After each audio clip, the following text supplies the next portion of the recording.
A finales de noviembre de 1957, cuando el sol descendía sobre las llanuras pedregosas del África Occidental española, el sargento Miguel Álvarez comprendió que aquella marcha no conducía a un simple interrogatorio. Lo llevaban hacia el sur, lejos de las posiciones españolas, rodeado por 14 hombres armados. Algunos vestían chilabas polvorientas, otros llevaban chaquetas militares capturadas, cinturones de cuero y viejos fusiles procedentes de media Europa. Caminaban separados, formando un anillo irregular alrededor del prisionero. No parecían una patrulla improvisada. Sabían mantener las distancias, cubrir los flancos y vigilar el horizonte sin dejar de observarlo. Miguel llevaba las manos atadas a la espalda con una cuerda áspera. Cada paso tensaba el nudo alrededor de sus muñecas. Tenía el labio partido, arena en la boca y una herida seca sobre la ceja izquierda. Su guerrera había perdido 2 botones y estaba rasgada a la altura del hombro, pero todavía conservaba en el pecho la marca más clara dejada por el emblema que le habían arrancado. 3 días antes, servía en una sección de reconocimiento enviada desde Sidi Ifni para localizar una ruta utilizada por grupos armados que se desplazaban entre las montañas y la costa. La misión debía durar una mañana, un avance rápido, una observación desde las alturas y el regreso antes del anochecer. Nada había salido según lo previsto. La patrulla española encontró huellas recientes junto a un cauce seco. Miguel ordenó seguirlas con precaución, convencido de que pertenecían a una pequeña partida. Pero los hombres a los que buscaban ya conocían su presencia. Habían dejado señales falsas, marcas deliberadas en la arena y restos de una hoguera destinados a conducirlos hasta una garganta estrecha. Cuando comenzaron los disparos, Miguel apenas tuvo tiempo de arrojarse detrás de una roca. Las balas golpearon la piedra levantando nubes blancas. 2 soldados cayeron durante los primeros segundos. El operador de radio trató de pedir apoyo, pero una descarga destrozó el aparato y le atravesó el hombro. Miguel intentó organizar una retirada hacia una loma cercana, aunque el fuego procedía de ambos lados. Estaban atrapados.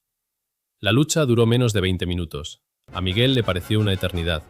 Cuando se quedó sin munición, golpeó el cerrojo del fusil como si aquel gesto pudiera crear una última bala. Después, escuchó los gritos de sus hombres. Uno pedía ayuda, otro llamaba a su madre. El cabo Ruiz, herido en una pierna, le rogó que se marchara mientras todavía pudiera hacerlo.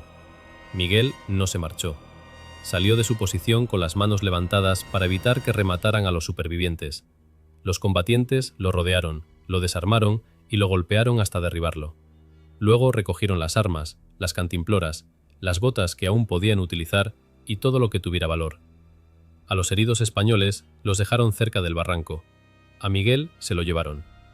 Durante las primeras horas pensó que lo conservarían para negociar un intercambio. Era sargento del ejército de tierra, conocía los caminos próximos a Sidi Ifni y había participado en varias operaciones de patrulla. Vivo podía resultar útil.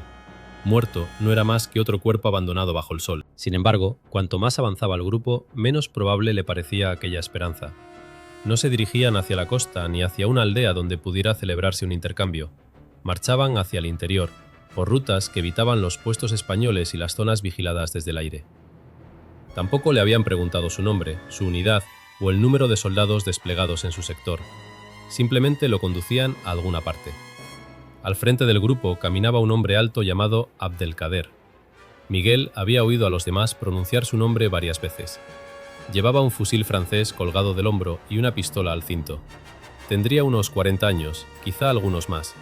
Su barba corta estaba salpicada de canas y tenía una cicatriz que le cruzaba la mejilla derecha desde la oreja hasta la comisura de los labios.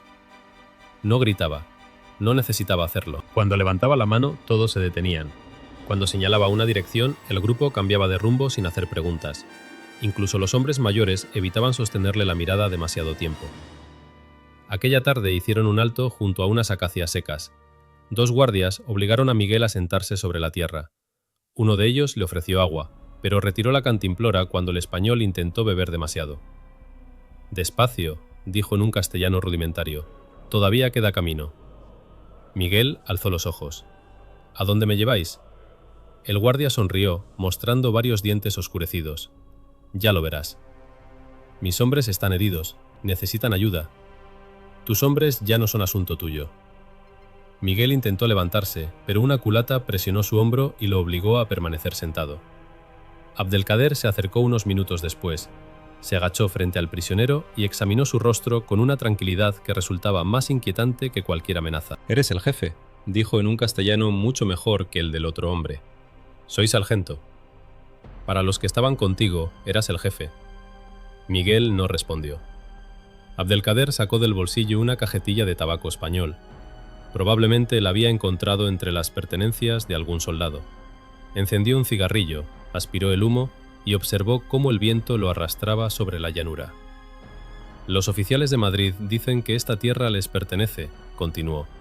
«Los hombres de tus puestos repiten lo mismo, pero cuando se alejan de sus muros, descubren que aquí las órdenes españolas duran lo que tarda en desaparecer una huella. No soy político. Ningún soldado lo es hasta que lo capturan». Miguel mantuvo el silencio. Sabía que cada palabra podía revelar miedo, cansancio o información útil. Había recibido instrucción para resistir interrogatorios, aunque la teoría resultaba distinta cuando uno estaba solo, atado y rodeado por 14 fusiles.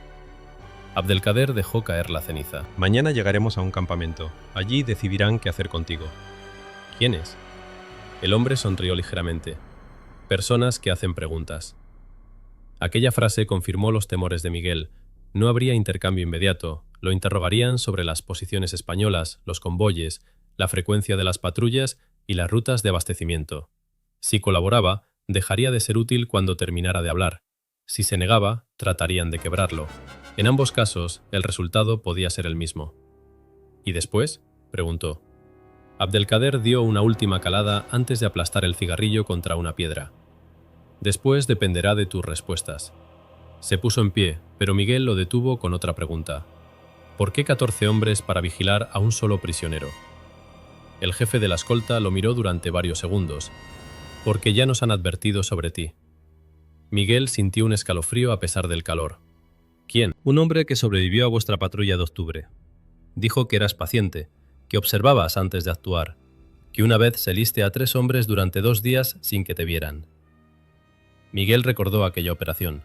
Habían localizado un escondite entre las rocas y capturado armas, documentos y alimentos. 2 combatientes murieron, uno escapó por un barranco. Ahora comprendía que aquel hombre había hablado de él. Abdelkader se inclinó ligeramente. También dijo que, si alguna vez caías prisionero, no debíamos dejarte solo ni un minuto. Miguel miró a los guardias. Algunos estaban sentados, pero ninguno había abandonado su posición. 2 vigilaban desde una pequeña elevación. Otros cubrían los extremos de la llanura. Incluso durante el descanso, el círculo permanecía cerrado. «Entonces sabes que no puedo escapar», dijo Miguel. «Sé que no debes tener la oportunidad de intentarlo». Abdelkader dio media vuelta y ordenó reanudar la marcha. Uno de los hombres tiró de Miguel para levantarlo. La cuerda volvió a clavarse en sus muñecas. El español respiró profundamente y se incorporó sin mostrar dolor. El sol se acercaba al horizonte. Las sombras de los 14 guardias se alargaban sobre las piedras, formando barrotes oscuros alrededor de él. Miguel caminó en silencio, contando los pasos. A la derecha avanzaban 5 hombres, 4 a la izquierda, 2 iban delante, 2 detrás, y Abdelkader se movía libremente por toda la formación. Los guardias cambiaban de posición cada cierto tiempo, pero no de manera aleatoria. El más joven siempre terminaba en el flanco derecho. El hombre de la chilaba gris caminaba despacio y arrastraba ligeramente la pierna izquierda. Uno de los fusiles tenía la correa rota y su propietario debía sostenerlo con ambas manos cuando descendían por terreno irregular. Detalles insignificantes para cualquiera. Para Miguel, eran lo único que todavía le pertenecía. Podían quitarle el arma, las insignias, las botas y hasta el nombre. No podían impedirle observar. Al caer la noche, llegaron a una hondonada protegida del viento. Los guardias encendieron un fuego pequeño, oculto entre varias piedras. A Miguel lo sentaron junto a una pared de roca y ataron sus tobillos. Después aseguraron la cuerda a un tronco seco. Abdelkader organizó turnos de vigilancia. 2 hombres permanecerían despiertos en todo momento, uno cerca del prisionero y otro sobre la loma. El resto dormiría con los fusiles al alcance de la mano. Antes de alejarse, el jefe se dirigió al guardia que debía vigilar a Miguel. Si intenta levantarse, dispara. ¿Sin avisar? Sin avisar. Miguel escuchó la orden sin cambiar de expresión. El guardia se sentó a 5 metros, apoyó el fusil sobre las rodillas y mantuvo la vista fija en él. No había arbustos cerca, ni grietas suficientemente grandes, ni oscuridad absoluta. La luna iluminaba la hondonada y convertía cada piedra en una silueta visible. Todo parecía cuidadosamente escogido para eliminar cualquier posibilidad de fuga. Miguel apoyó la espalda contra la roca y cerró los ojos, aunque no dormía. Repasó mentalmente el camino recorrido, la dirección del viento, la posición de las montañas, el tiempo transcurrido desde la emboscada, la cantidad de agua que llevaban, el cansancio de los hombres, las discusiones que había escuchado. No tenía mapa, no tenía armas, no sabía con certeza dónde estaba. Y sin embargo, ya había descubierto algo importante. Los 14 guardias confiaban en sus fusiles, en la cuerda y en la inmensidad del terreno. Estaban convencidos de que el prisionero necesitaría correr para escapar. Buscarían un movimiento repentino, una carrera hacia las rocas, un ataque desesperado. Eso era lo que esperaban. Miguel abrió los ojos y contempló el cielo africano cubierto por miles de estrellas. Pensó en su madre, que vivía en Cádiz y aún conservaba todas sus cartas dentro de una caja de madera.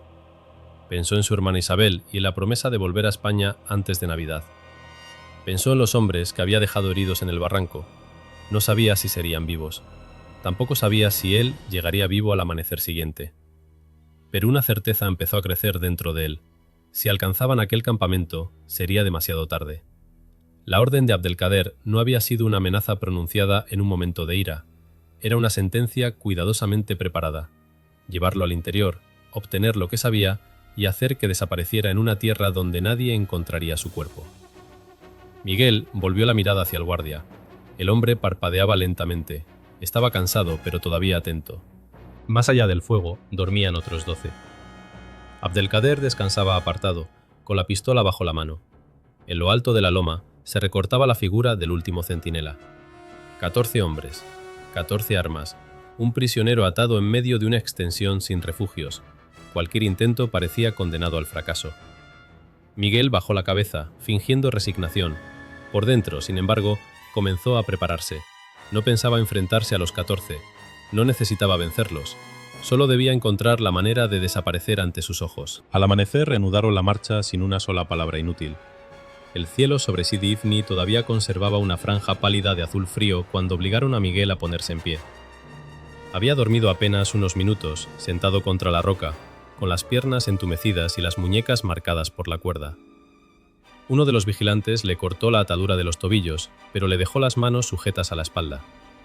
Luego le empujó con la culata del fusil para indicarle que avanzara. El fuego de la noche anterior ya era solo un círculo de ceniza aplastada entre piedras. No dejaron rastro de su campamento, ni cenizas dispersas, ni latas vacías, ni huellas fáciles de seguir. Todo en ellos hablaba de costumbre, de disciplina nacida no en cuarteles, sino en años de moverse por aquella tierra como si les perteneciera desde antes de que cualquier bandera llegara a reclamarla. Miguel echó un vistazo alrededor mientras comenzaban a andar. La hondonada donde habían pasado la noche estaba rodeada por lomas desnudas, ondulaciones de piedra y arena endurecida, salpicadas aquí y allá por arbustos secos que parecían clavados en el suelo a la fuerza. Más allá se abría una extensión desolada, una llanura pedregosa que el amanecer volvía gris y azul al mismo tiempo. No había árboles, ni casas, ni muros, ni ruinas que pudieran ofrecer amparo. Ni siquiera había dunas lo bastante altas como para ocultar a un hombre acostado. Solo la tierra rota, inmensa, vacía, recorrida por venas secas donde en otra estación habría corrido el agua. A la distancia, muy lejos, las montañas surgían como una fila de cuchillos oscuros recortados contra el cielo. Comprendió enseguida lo que aquella mañana significaba. Durante la noche aún había podido engañarse pensando en una oportunidad, en una distracción, en una grieta de oscuridad que le permitiera arrastrarse unos metros y tentar a la suerte. Pero con la llegada del día, el territorio mostraba su verdadero rostro. No era una prisión hecha de barrotes, sino de espacio. Demasiado espacio. Un hombre que intentara huir allí sería visible a cientos de metros, quizá a 1 kilómetro si el sol le daba de frente. No necesitaban perseguirlo, bastaba con verlo echar a correr y abrir fuego. Abdelkader marchaba unos pasos por delante, envuelto en su chilaba clara, sin apresurarse. Daba la impresión de que no necesitaba vigilar a Miguel porque ya había calculado de antemano todo lo que el prisionero podía hacer. A la derecha iba el muchacho del flanco derecho, el más joven del grupo, de rostro huesudo y mirada viva, que no dejaría de observarlo en toda la mañana. A la izquierda avanzaba el hombre de la pierna mala, arrastrando el pie ligeramente sobre la grava. Dos más cerraban el paso detrás de él, y otros tres cubrían los laterales con distancias irregulares, suficientemente amplias para no estorbarse entre sí, pero no tanto como para dejar un hueco por donde se pudiera romper el cerco. Miguel contó una vez más los 14 hombres. Los contó por costumbre, no porque dudara de su número. También contó las armas. 11 fusiles largos, 2 subfusiles, una vieja escopeta de repetición y en la cintura de Abdelkader la pistola ennegrecida por el uso. Después empezó a contar otra cosa, los ritmos. Un escolta tosía cada pocos minutos, otro se ajustaba la correa del arma a intervalos casi exactos. El joven del lado derecho giraba la cabeza cada vez que el terreno ascendía y cada vez que la columna descendía, como si temiera una emboscada en cada cambio de nivel. El hombre de la pierna arrastrada necesitaba recobrar el paso después de cada bajada pronunciada. Miguel guardó todos aquellos detalles en silencio, ordenándolos dentro de la cabeza como si siguiera levantando croquis para una patrulla. Era lo único útil que podía hacer. Caminaron durante más de una hora por terreno quebrado, hasta que el sol terminó de levantarse por completo. Entonces el frío de la madrugada desapareció de golpe y empezó el verdadero castigo. La luz rebotó sobre las piedras blancas y sobre la tierra clara con una violencia casi líquida. No había una sola sombra digna de ese nombre. Las pocas matas que encontraban apenas proyectaban manchas oscuras del tamaño de una mano. El calor no descendía desde arriba, sino que parecía salir también del suelo, subir por las botas, por las piernas, por el pecho, hasta secar la boca y espesar la respiración. Miguel notó la lengua áspera contra los dientes. Había bebido muy poco la tarde anterior, y nadie parecía dispuesto a ofrecerle agua por compasión. A media mañana cruzaron el primer cauce seco del día. El lecho se hundía unos 3 metros respecto a la llanura, con paredes de tierra compacta y piedras amontonadas en el fondo. Durante un instante, mientras descendían, Miguel sintió el latido brusco de una idea. Allí abajo, fuera de la línea horizontal del horizonte, un hombre podía quedar invisible durante unos segundos. Si conseguía romper la formación en el momento adecuado, si lograba impulsarse por uno de los lados y desaparecer por un recodo, quizás obligaría a los otros a reagruparse antes de disparar. Pero la idea murió casi en el mismo momento en que nació. El cauce era demasiado limpio, demasiado abierto. No había recodos inmediatos ni rocas grandes, y sobre todo, los guardias cambiaron la disposición apenas comenzaron a bajar. 2 pasaron delante, 4 se acercaron a los flancos, y uno de los hombres de atrás casi le tocó con el cañón del fusil entre los omóplatos. Estaban habituados a que el terreno ofreciera espejismos de oportunidad. Al subir por la otra orilla, Miguel alzó la vista hacia la inmensidad que se extendía por delante, y entendió que en aquella marcha no bastaba con encontrar un lugar por donde escapar. Necesitaba algo más raro y más difícil. Un momento en el que todos ellos miraran hacia el sitio equivocado. La columna siguió avanzando. De vez en cuando divisaban a lo lejos pequeñas manchas oscuras que podían ser cabras, hombres montados en mulos o simples rocas con formas engañosas. Nunca se acercaban a ellas. Si había una choza aislada, la rodeaban a gran distancia. Si en el horizonte aparecía una elevación útil para vigilar, uno de los hombres se adelantaba y la inspeccionaba antes de permitir el paso del resto. Miguel observó que no marchaban con la impaciencia de quien quiere llegar pronto, sino con el método de quien está acostumbrado a sobrevivir. Aquello le decía algo importante sobre sus captores. No eran solo guerrilleros que conocían la zona, sino hombres que daban por sentado que el enemigo podía aparecer en cualquier punto. Esa costumbre jugaba en contra de él, porque hacía muy difícil sorprenderlos, pero también revelaba una debilidad. Quien vive esperando peligro aprende a reconocer ciertas amenazas, y con el tiempo se vuelve ciego a otras. Cerca del mediodía, uno de los escoltas tropezó al pisar una laja suelta, y soltó una maldición. Otro rió. El joven del lado derecho se volvió un instante hacia ellos. Fue menos de un segundo, apenas un latido, pero Miguel lo registró. No por la torpeza en sí, sino por la reacción. En un entorno tan vacío, cualquier alteración minúscula absorbía la atención del grupo completo. Nadie quería ser el sorprendido, nadie quería parecer distraído. El reflejo de mirar donde miraban los demás funcionaba en ellos con una fuerza casi automática. Poco después hicieron un alto en una zona donde varias rocas bajas emergían de la llanura como espinazos oscuros. Allí al menos el sol no caía con tanta violencia directa sobre la cabeza. Le permitieron sentarse con la espalda apoyada en una piedra y uno de los hombres le acercó una cantimplora. Miguel bebió con avidez controlada, fingiendo más agotamiento del que sentía. El agua estaba tibia y sabía a metal, pero le devolvió algo de claridad. No se atrevió a pedir más. Un prisionero suplicante resultaba previsible, un prisionero resignado a veces dejaba de parecer peligroso. Mientras bajaba la cabeza, observó por el rabillo del ojo la posición de cada uno. Durante el descanso nadie abandonaba del todo la vigilancia, pero la tensión se relajaba apenas un grado. Uno se acuclillaba para revisar la suela de la sandalia, otro se apartaba unos metros para orinar. Abdelkader hablaba con dos hombres mirando hacia el este, no hacia él. El muchacho joven seguía observándolo, pero no con concentración absoluta, sino con esa mezcla de fastidio y curiosidad que despierta un animal enjaulado del que no se espera un movimiento inteligente.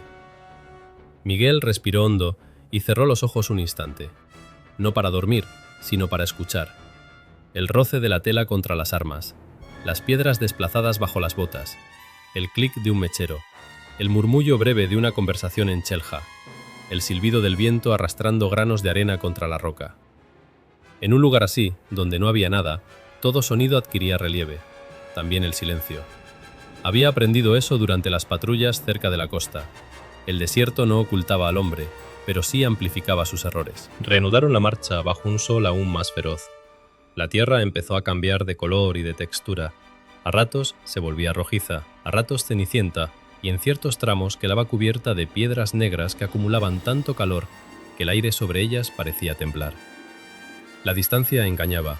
Un relieve que parecía cercano tardaba media hora en llegar. Una mancha oscura que prometía sombra acababa siendo solo una pared de roca baja incapaz de esconder a nadie.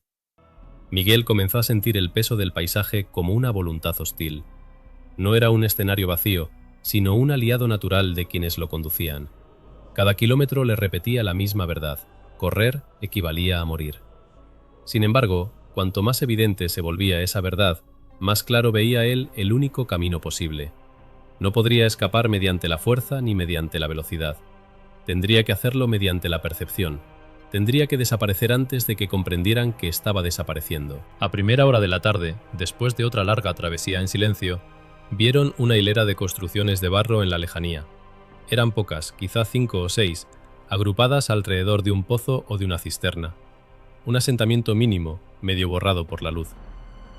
No se desviaron hacia él de inmediato. Abdelkader detuvo la columna y observó la zona durante varios minutos. Luego envió a 2 hombres por delante. Miguel aprovechó la pausa para estudiar el terreno con toda la atención de que era capaz. Entre ellos y las construcciones se extendía una llanura casi desnuda. A un costado había un cauce seco menos profundo que los anteriores. Detrás de las casas, unas elevaciones bajas se amontonaban unas contra otras como si el terreno hubiera intentado plegarse sin conseguirlo. No ofrecían un escondite real desde aquella distancia, pero sí rompían la continuidad del horizonte. Los 2 exploradores regresaron al cabo de un rato y hablaron con Abdelkader. La columna siguió adelante. Entraron en el pequeño asentamiento cuando el sol empezaba a inclinarse. Unos niños se quedaron mirándolos desde una puerta y una anciana cubrió su rostro con el velo al ver al prisionero. Había un pozo, 2 corrales, una pared semiderruida y varios carros viejos arrimados a un lado. Nada de aquello constituía aún una ocasión, pero por primera vez en todo el día Miguel sintió que el desierto se interrumpía. La uniformidad absoluta se quebraba. Había objetos, ángulos, líneas verticales. Había ojos ajenos a la escolta. Había una vida distinta, mínima y pobre, pero suficiente para introducir desorden. Le dieron agua otra vez, esta vez vigilado por 2 hombres a muy poca distancia. Miguel bebió despacio, con la vista baja. No quería que notaran el cambio en su atención. A la izquierda del pozo descansaba una carreta con haces de hierba seca. Más allá de la última casa, el terreno descendía ligeramente hasta perderse tras un reborde de tierra.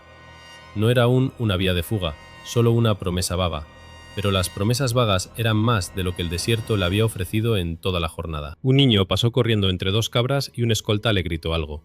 Varios hombres del grupo se volvieron al mismo tiempo. Otra vez el mismo reflejo, otra vez la misma obediencia casi involuntaria a cualquier alteración del entorno. Miguel bajó la cabeza para ocultar el brillo de sus ojos. Ya no pensaba en correr, Ya no pensaba en golpear a un guardia ni en forzar una cuerda con las muñecas ensangrentadas. Pensaba en otra cosa, en cómo obligarlos a mirar un punto mientras él se convertía en otra cosa distinta de un prisionero que huye. Un enfermo, un cuerpo caído, un hombre vencido por el sol. Algo que no exigiera disparar de inmediato. Cuando terminaron de cruzar el asentamiento y retomaron la marcha, el paisaje volvió a abrirse ante ellos como una condena interminable. Pero dentro de Miguel algo había cambiado.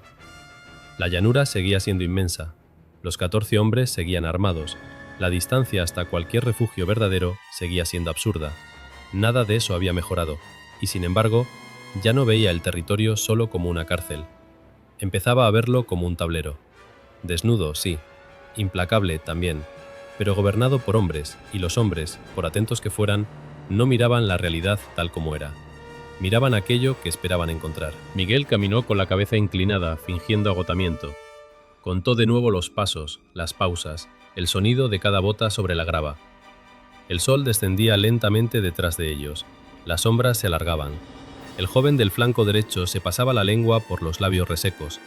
Abdelkader discutía con uno de sus hombres sobre el rumbo de la tarde.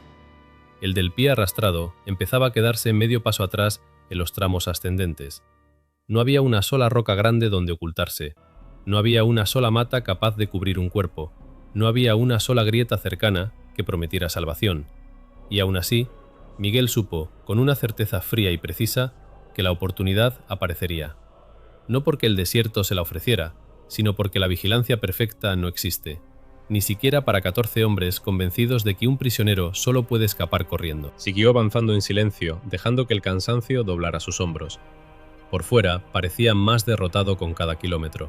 Por dentro, en cambio, empezaba a reunir con paciencia las piezas de algo mucho más peligroso que una fuga desesperada. Empezaba a preparar una desaparición. El segundo día de marcha comenzó antes de que el calor despertara del todo, pero Miguel ya sentía el cansancio instalado en los huesos como una enfermedad lenta. Habían dormido poco y mal en una depresión del terreno donde el viento apenas alcanzaba a colarse, vigilados por turnos y con las armas siempre cerca. Al amanecer, le soltaron los tobillos, le mantuvieron las manos atadas a la espalda y reanudaron el camino sin ceremonia, sin una palabra inútil. El grupo se movía con esa disciplina seca de quienes llevan mucho tiempo atravesando la misma clase de tierra y ya no necesitan hablar para entenderse. Durante las primeras horas no ocurrió nada extraordinario. Precisamente por eso, Miguel comprendió que el peligro real no estaba en los fusiles ni en la cuerda, sino en la rutina. Los hombres que los escoltaban no eran vigilantes nerviosos que pudieran cometer un error por exceso de miedo.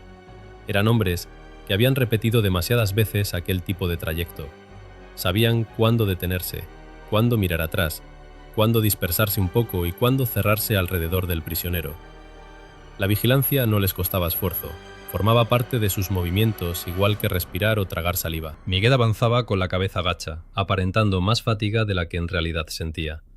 No era una interpretación completa, estaba agotado de verdad. Tenía la piel endurecida por el sol, los labios agrietados, la nuca ardiendo y un dolor persistente en las muñecas por el roce de la cuerda. Sin embargo, debajo de esa fatiga había una actividad intensa, casi feroz. Observaba, medía, comparaba. Contaba pasos, distancias, silencios. Cada gesto de los 14 hombres encontraba un lugar dentro de un esquema que iba construyendo en la mente. El joven del flanco derecho seguía siendo el más atento. Giraba la cabeza ante cualquier ruido y mantenía el arma siempre alta. Pero a medida que avanzaban, el cansancio empezaba a volverlo brusco.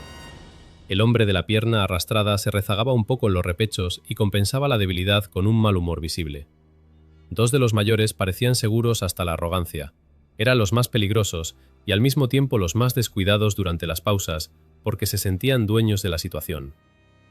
Abdelkader, en cambio, no aflojaba jamás.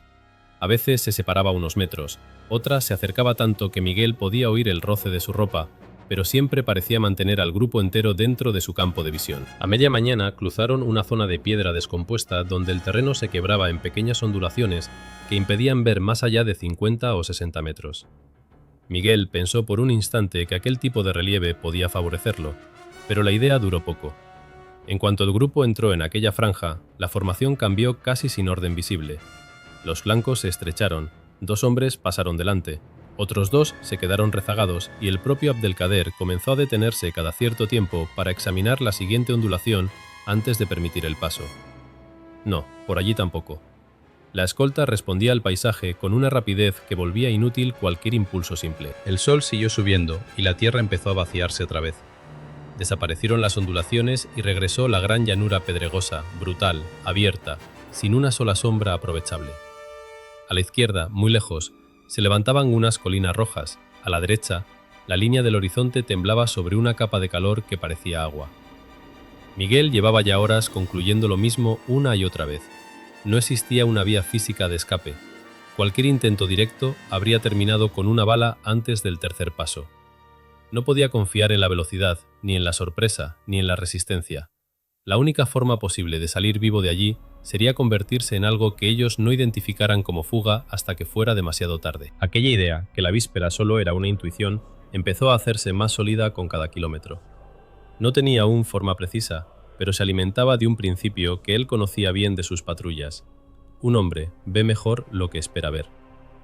Si los centinelas buscaban una carrera, estaban preparados para cortar una carrera. Si esperaban un ataque desesperado, estaban listos para disparar ante el menor amago de abalanzarse sobre ellos. Pero si el movimiento adoptaba otra apariencia, una apariencia compatible con lo que ya estaba ocurriendo, entonces quizá pudiera ganar segundos. Y los segundos, en un terreno así, valían más que un arma. Poco después del mediodía, divisaron un pequeño asentamiento disperso junto a una depresión del terreno. No era un pueblo en sentido estricto, apenas varias construcciones de barro seco, corrales pobres, una cisterna o un pozo, y 2 carros medio desmontados. A simple vista parecía uno de tantos lugares olvidados por todos, salvo por quienes no tenían más remedio que vivir allí. Miguel notó un cambio casi imperceptible en la columna. No miedo, pero sí vigilancia distinta. Los hombres del grupo enderezaron la espalda, afianzaron las armas y comenzaron a mirar no solo el terreno, sino también las puertas, las azoteas, los corrales, cualquier rincón donde pudiera ocultarse un observador. Abdelkader detuvo la marcha y habló brevemente con 2 de los suyos. Los envió por delante. La columna esperó bajo el sol, inmóvil. Miguel aprovechó ese alto para estudiar todo lo que tenía delante como si fuera un plano militar. A la entrada del asentamiento había un muro bajo semiderruido. A un lado, una carreta con haces de esparto y hierba seca. Más allá del pozo, la tierra descendía hacia un cauce poco profundo, casi una cicatriz ancha y polvorienta que pasaba por detrás de las últimas casas. No ofrecía verdadera cobertura a simple vista, pero rompía el campo visual, y en aquel terreno, romper la vista de los demás equivalía casi a abrir una puerta. Los exploradores regresaron. Uno dijo algo señalando el pozo. El grupo se puso en marcha otra vez. Al cruzar las primeras construcciones, varios niños aparecieron en una esquina y se quedaron contemplando al prisionero con esa mezcla de miedo y curiosidad con que los niños miran lo que no comprenden. Una anciana recogió deprisa unas telas tendidas. Un perro comenzó a ladrar y uno de los escoltas lo ahuyentó con una piedra. Durante unos segundos, la atención de varios hombres se dispersó en direcciones distintas. No fue mucho, apenas un destello de desorden, pero bastó para que Miguel sintiera un latido violento en el pecho. Allí estaba. No la ocasión en sí, todavía no, pero sí la prueba de que el grupo no era inmune a la confusión cuando el entorno se llenaba de estímulos pequeños y simultáneos. Lo hicieron detenerse junto al pozo. Le permitieron beber bajo vigilancia de 2 hombres. El agua estaba más fresca que la del día anterior, y él tuvo que contener el impulso de vaciar la vasija de un trago. Mientras bebía, mantuvo la vista baja, pero no dejaba de mirar. Una mujer salió de una casa con un cántaro. Un niño cruzó corriendo tras una cabra. El perro seguía gruñendo a distancia. Los carros viejos estaban colocados de modo irregular. Uno de ellos, el más cercano al muro, tenía el eje roto y descansaba torcido, con la caja inclinada. El otro, en cambio, seguía entero y estaba cargado a medias con haces secos. Si uno se acercaba lo suficiente, podía desaparecer por un instante de la vista del lado opuesto. Abdelkader habló con un hombre que parecía ser el mayor del lugar. Miguel no entendió las palabras, pero sí el tono. Rápido, seco, sin confianza. Aquello también le reveló algo. La escolta no consideraba aquel asentamiento un refugio propio. Era solo un punto de paso, quizá útil para sacar agua, quizá para pedir información, pero no un lugar en el que relajarse por completo. Y, aún así, La simple presencia de civiles, animales, puertas y muros provocaba distracciones inevitables. Cuando terminó de beber, un escolta le dio un empujón para que retrocediera. Miguel obedeció con una lentitud calculada. Le convenía que lo vieran pesado, torpe, deshecho por el sol. No tanto como para parecer moribundo, pero sí como un hombre al borde de descomponerse. Si más tarde quería interpretar un desmayo o un colapso, debía sembrar esa imagen con antelación. Siguieron caminando, pero ahora ya no lo hacía solo como prisionero. Dentro de él trabajaba una idea precisa, todavía incompleta, que iba ensamblándose con los detalles recién observados. No escaparía en campo abierto. Eso estaba decidido. Tendría que ser en un lugar donde hubiese objetos, gente, ruido, trayectorias cruzadas, ángulos muertos. Un lugar donde la escolta creyera estar controlando todo lo importante y, sin darse cuenta, subestimara lo secundario. A lo largo de la tarde, el calor se volvió insoportable. El aire parecía clavarse en los pulmones y salir caliente otra vez. Los pasos levantaban polvo fino que se pegaba a la piel sudada. Uno de los hombres pidió una pausa y Abdelkader la concedió con gesto impaciente. Se detuvieron al borde de un talud bajo. Algunos se apartaron para orinar. Otros se sentaron sobre las piedras. Miguel se dejó caer de rodillas como si las piernas fueran a fallarle. Nadie mostró preocupación. Uno de los veteranos soltó una carcajada breve y dijo algo que provocó risas entre dos compañeros. Lo consideraban vencido. Esa impresión, que a otro preso le habría resultado humillante, a él le resultaba útil. Sin embargo, no se permitía entusiasmarse. Conocía demasiado bien la distancia entre una posibilidad y una salida real. Podía fingir un desfallecimiento, sí. Podía provocar que varios hombres lo miraran. También podía arrastrarse unos metros. Pero, ¿hacia dónde? Si caía en el punto equivocado, bastaría con un guardia decidido para rematarlo allí mismo. Necesitaba un entorno concreto, un punto donde el fingimiento condujera no solo a la distracción, sino a una cobertura inmediata. Y después de esa cobertura, otra cosa, una ruptura del patrón. Algo que les obligara a clasificar lo que estaban viendo como enfermedad, accidente o confusión, no como fuga. Siguieron avanzando hasta que el sol comenzó a inclinarse. El terreno descendía ahora en una serie de suaves pendientes que llevaban a un valle ancho y seco. Allí, recortado contra la luz de la tarde, apareció otro conjunto de construcciones, algo mayor que el anterior. No muchas más, quizá 8 o 9, dispuestas alrededor de una noria en ruinas y de varios cercados. También se distinguía, detrás de las últimas casas, una depresión más profunda del terreno, un pequeño barranco o vadi, cuyas orillas estaban cortadas por la erosión. Miguel sintió que todos los fragmentos dispersos del día encajaban de pronto. El grupo redujo el paso al aproximarse. Abdelkader volvió a mandar a 2 hombres por delante, pero esta vez el resto no esperó lejos. Siguieron avanzando lentamente hasta quedar a poca distancia del primer corral. Había movimiento dentro del asentamiento. Un burro rebuznó. 2 mujeres recogieron apresuradamente ropa tendida. Un muchacho salió de una casa con un haz de ramas y se quedó inmóvil al ver a los armados. El perro de la entrada comenzó a ladrar de manera furiosa. La escena era pobre, casi inmóvil, pero estaba llena de pequeños focos de atención. Miguel observó el barranco detrás de las casas. No era profundo de forma uniforme. En algunos tramos apenas cortaba el terreno, pero en otros se hundía lo suficiente como para ocultar a un hombre agachado. Lo importante no era si permitía huir de inmediato, lo importante era que rompía la línea de tiro y, sobre todo, la línea de visión. Entre la carreta, el muro lateral de una casa y la entrada al barranco existía una sucesión de coberturas mínimas, insuficientes para una carrera abierta, pero quizá suficientes para una desaparición lenta, disfrazada de otra cosa. El corazón empezó a golpearle con fuerza, no de entusiasmo, sino de miedo verdadero. Porque comprender la oportunidad significaba también comprender que aquella podía ser la única de todo el trayecto. Si la dejaba pasar, llegarían al campamento del que Abdelkader había hablado, y una vez dentro de un lugar fijo, con hombres descansados, cuerda más fuerte y vigilancia organizada, se habría terminado todo. Lo condujeron hasta la noria en ruinas para darle agua. 2 escoltas lo flanqueaban, uno a cada lado. Otros 3 observaban el perímetro. Abdelkader discutía con un hombre del asentamiento cerca de un muro. Los demás se repartían sin rigidez exacta, pero tampoco al azar. Miguel notó que el joven vigilante seguía pendiente de él, aunque cada pocos segundos su atención se desviaba hacia el perro, hacia los niños que asomaban, hacia la conversación de su jefe. También vio que el veterano de la pierna mala apoyaba el peso sobre la otra pierna y se masajeaba el muslo con fastidio. Ese hombre tardaría más en reaccionar. Miguel bebió un poco, inclinó la cabeza y dejó que el agua resbalara por la barbilla como si ya no controlara del todo el cuerpo. Respiró más fuerte, tosió, se tambaleó apenas. Uno de los dos flanqueadores lo sujetó con desprecio. «¿Todavía aguantas?», murmuró en mal castellano. Miguel no respondió. Miraba al borde del cántaro, pero en realidad medía distancias. Desde su posición hasta la carreta cargada, unos 12 pasos. Desde la carreta hasta el ángulo del muro, 4 o 5 más. Del muro al inicio del barranco, quizás 8, tal vez menos si avanzaba agachado. Demasiado para una carrera. Posible para un arrastre confuso si todos creían que estaba desplomándose o vomitando. No, pensó. No bastaba con caer. Había que crear una explicación inmediata para el movimiento. Un hombre con retortijones por el agua.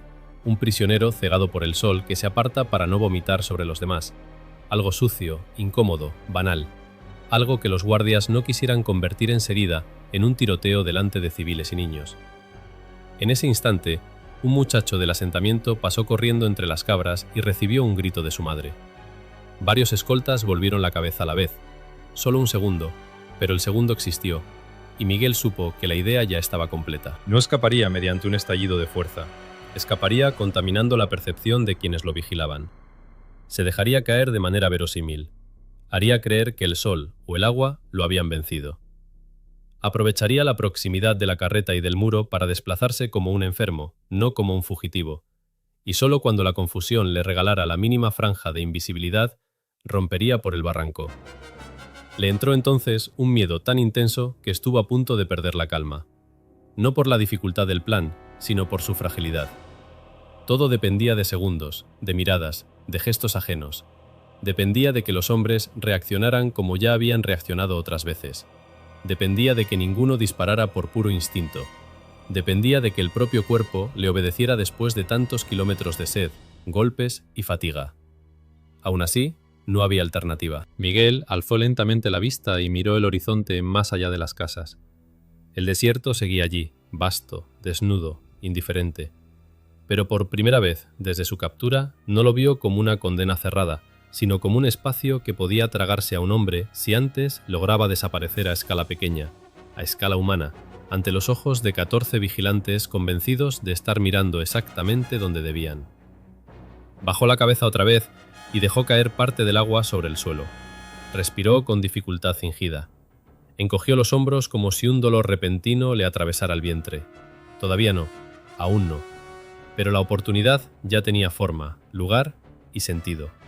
Estaba allí, a unos pocos pasos, escondida no en el paisaje, sino en la costumbre de aquellos hombres de reconocer solo las amenazas que ya conocían. Y Miguel, mientras aparentaba estar a punto de derrumbarse, comprendió con una claridad fría que si quería seguir siendo un hombre libre tendría que convertirse, durante unos segundos decisivos, en algo que nadie pensara en detener.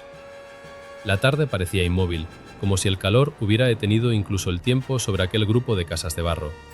Miguel avanzó los últimos pasos hacia la noria con la cabeza baja y la respiración pesada, fingiendo que el camino le estaba arrancando las fuerzas una a una. No necesitaba exagerar demasiado. Tenía la garganta abrasada, el sudor seco pegado a la ropa y las piernas entumecidas por la marcha de 2 días. El cansancio auténtico le servía de disfraz. Lo único que debía hacer era dirigirlo, moldearlo, convertirlo en una imagen verosímil ante los ojos de quienes lo rodeaban. Le acercaron el agua con cautela. 2 hombres lo vigilaban a menos de 1 metro, otro permanecía junto al muro. El joven del flanco derecho observaba sin pestañear, pero ya no con la misma frescura de la mañana.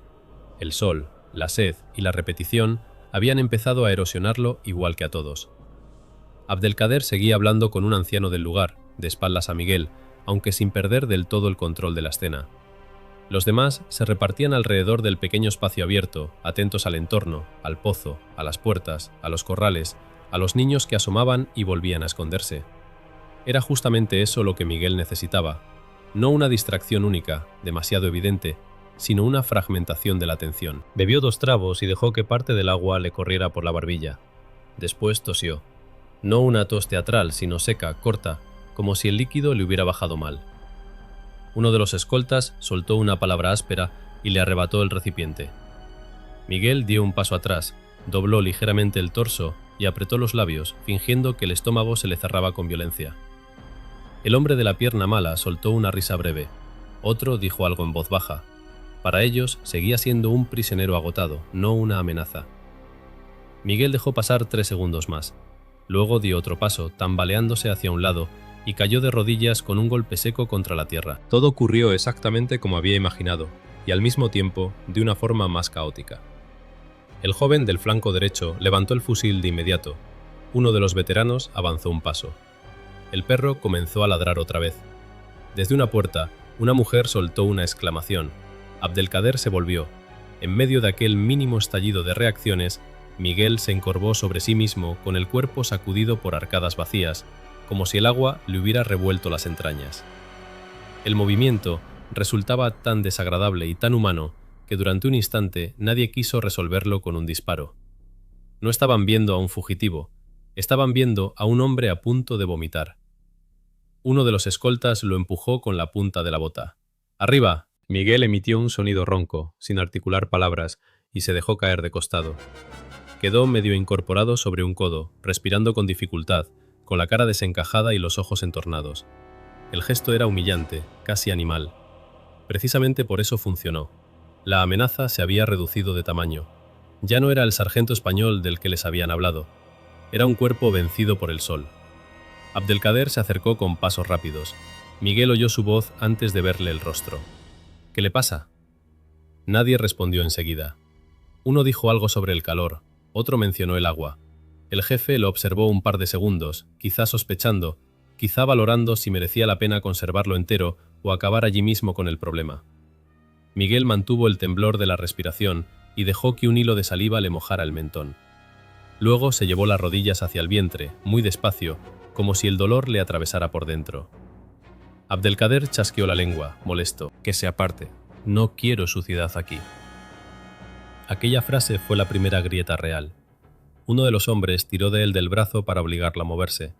Miguel obedeció a medias, a rastras, sin levantarse del todo. Se desplazó hacia la zona lateral, la más cercana a la carreta cargada con haces secos. Cada palmo ganado parecía una derrota. Esa era la clave. No debía avanzar como quien escapa, sino como quien busca un rincón para desplomarse. El escolta que lo conducía lo soltó con desprecio al verlo retorcerse otra vez. Ahí, y que no se acerque a nadie. Miguel quedó a unos pocos pasos de la carreta. Detrás tenía el muro lateral de una casa de barro. Más allá del muro comenzaba la suave bajada hacia el barranco. Aún no podía moverse de verdad. Demasiados ojos seguían sobre él. Notó el temblor del propio corazón, tan fuerte que creyó que podía delatarlo. Si daba un solo gesto brusco, le dispararían antes de alcanzar la rueda. Volvió a fingir una arcada. Tosió. Se abrazó el vientre.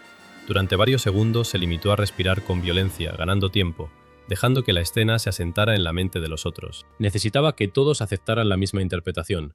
Un prisionero enfermo, un estorbo momentáneo, no una fuga. Y entonces ocurrió lo que no dependía de él. Un niño salió corriendo desde detrás de un corral persiguiendo a una cabra. El animal se metió entre las piernas de uno de los hombres armados. Hubo un grito, un juramento, ladridos más furiosos, la voz desesperada de una mujer llamando al pequeño. 2 escoltas giraron la cabeza. El joven del flanco derecho también lo hizo, apenas un instante, movido por reflejo. Incluso Abdelkader miró hacia la alteración con gesto de fastidio. Miguel aprovechó ese segundo y medio de mundo partido. Rodó hacia la rueda de la carreta y se pegó al suelo, escondiéndose tras los haces secos. El movimiento no tuvo nada de heroico, fue torpe, doloroso, más parecido al de un animal herido que intenta meterse bajo algo antes de que lo maten. El hombro le golpeó la madera con una sacudida brutal. La cuerda de las muñecas se enganchó en un clavo. Durante una fracción de segundo creyó que había terminado allí, clavado a la vista de todos. Tiró con fuerza, sintió cómo se le abría la piel y logró soltarse. Luego quedó inmóvil, encogido en la estrecha sombra que proyectaba la carreta. Escuchó voces, una orden seca, el llanto del niño, los cascos nerviosos de una cabra golpeando el suelo. Alguien se acercó a la carreta por el otro lado y Miguel contuvo el aliento hasta el límite del dolor. Vio, muy cerca de su cara, las patas del carro y el polvo acumulado bajo la caja. Un haz seco le raspaba la mejilla. Si el hombre daba 2 pasos más, lo tendría delante. pero no los dio. El escolta soltó una maldición dirigida al niño y volvió atrás. La confusión, mínima pero suficiente, seguía absorbida por el pequeño incidente. Nadie esperaba que el prisionero, supuestamente doblado por el dolor, pudiera transformarse en una ausencia en tan poco tiempo. Miguel comenzó a arrastrarse. Lo hizo palmo a palmo, sin levantar el cuerpo, usando hombros y caderas, pegado a la base del carro hasta alcanzar el ángulo donde la carreta quedaba protegida por el muro. Cada movimiento era una decisión contra el pánico. No pensaba en el siguiente minuto ni en la huida completa, solo en el siguiente medio metro, en no hacer ruido, en no sacudir la madera, en no toser. Llegó al muro y se quedó aplastado contra él, de lado, respirando por la nariz. Desde allí ya no lo cubría la carreta, pero la casa lo ocultaba a quienes seguían junto a la noria. Le faltaban aún unos metros para la bajada del barranco. Un espacio corto, terrible, porque exigiría incorporarse un poco y dejar de parecer un enfermo. No podía arrastrarse eternamente sin que alguno viniera a comprobar por qué tardaba tanto en vomitar o morir. Oyó la voz de Abdelkader preguntando algo. No distinguió las palabras. Luego otro respondió con indiferencia. Después llegó la frase que necesitaba, dicha por alguno de los veteranos con tono de despreocupación. «Está ahí, junto al carro». No lo estaban buscando. Lo estaban ubicando dentro de la imagen anterior. Seguía siendo el hombre enfermo apartado de la vista. Miguel se obligó a esperar 2 segundos más. Luego se movió bordeando el muro hasta el punto en que la tierra empezaba a descender. Allí, el barranco no se abría de golpe, sino que se insinuaba en una bajada de polvo suelto y piedras pequeñas. Si alcanzaba ese borde, desaparecería de la línea de visión principal. El problema vendría después, cuando alguno comprendiera que el bulto junto al carro ya no estaba. Se incorporó a medias, agachado, apoyando el hombro en la pared. Dio un paso corto. Otro. El ruido del poblado seguía fragmentando el aire. El perro, las voces, un cubo golpeando piedra, alguien reprendiendo al niño. Todo eso jugaba a su favor, pero no duraría. Los hombres armados estaban a pocos metros. Uno de ellos, quizá el joven, soltó de pronto una exclamación. Miguel no esperó a saber si lo habían visto. Se dejó caer por la pendiente del barranco. La tierra cedió bajo sus botas y bajó medio resbalando, medio rodando, levantando una lluvia de polvo y grava.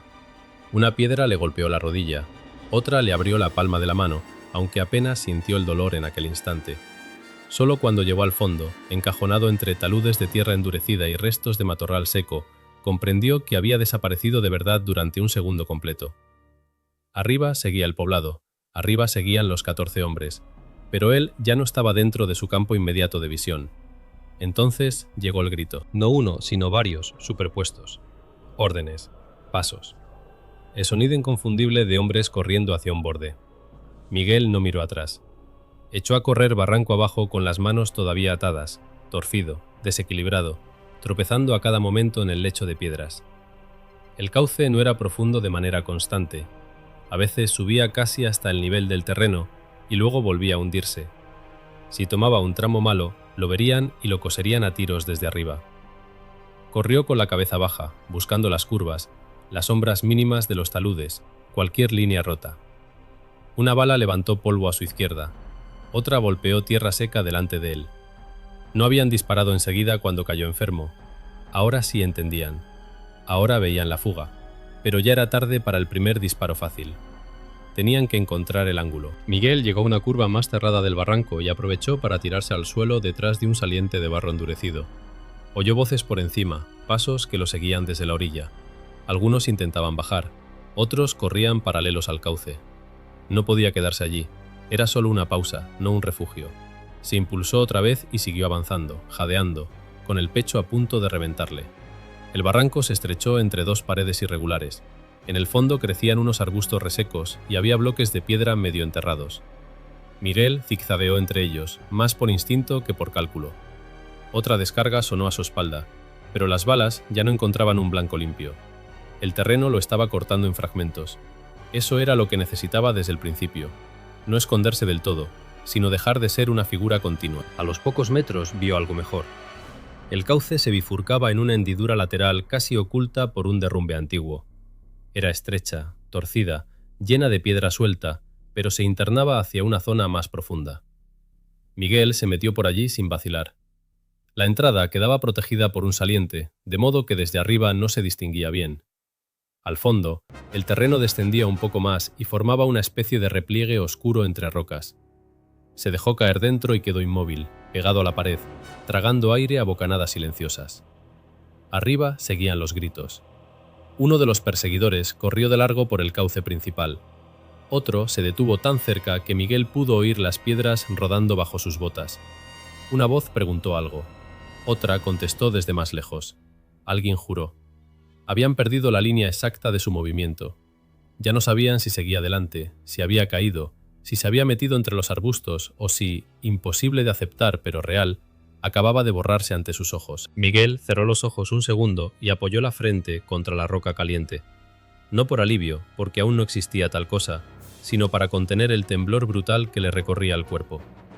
Había pasado la primera puerta, la imposible, la que separaba al prisionero vigilado por 14 hombres del fugitivo que ya no encajaba en su imagen del mundo. Más arriba, en el poblado, seguramente todavía quedaban los civiles mirando hacia el barranco, el niño llorando, el perro ladrando al polvo. Y en medio de aquella escena pobre y abrasada por el sol, un hecho absurdo ya había ocurrido para todos los que lo habían presenciado. El español enfermo, doblado por el calor, se había evaporado a pocos metros de sus armas. Miguel apretó los dientes, recuperó el aliento y abrió los ojos en la sombra estrecha de la grieta. Lo habían visto desaparecer. Ahora tenía que conseguir que no volvieran a verlo nunca de la misma forma. Miguel permaneció inmóvil en el hueco de roca mientras el estruendo de la persecución se desplegaba sobre el barranco como una tormenta repentina. Las voces rebotaban en las paredes secas del cauce con una claridad cruel.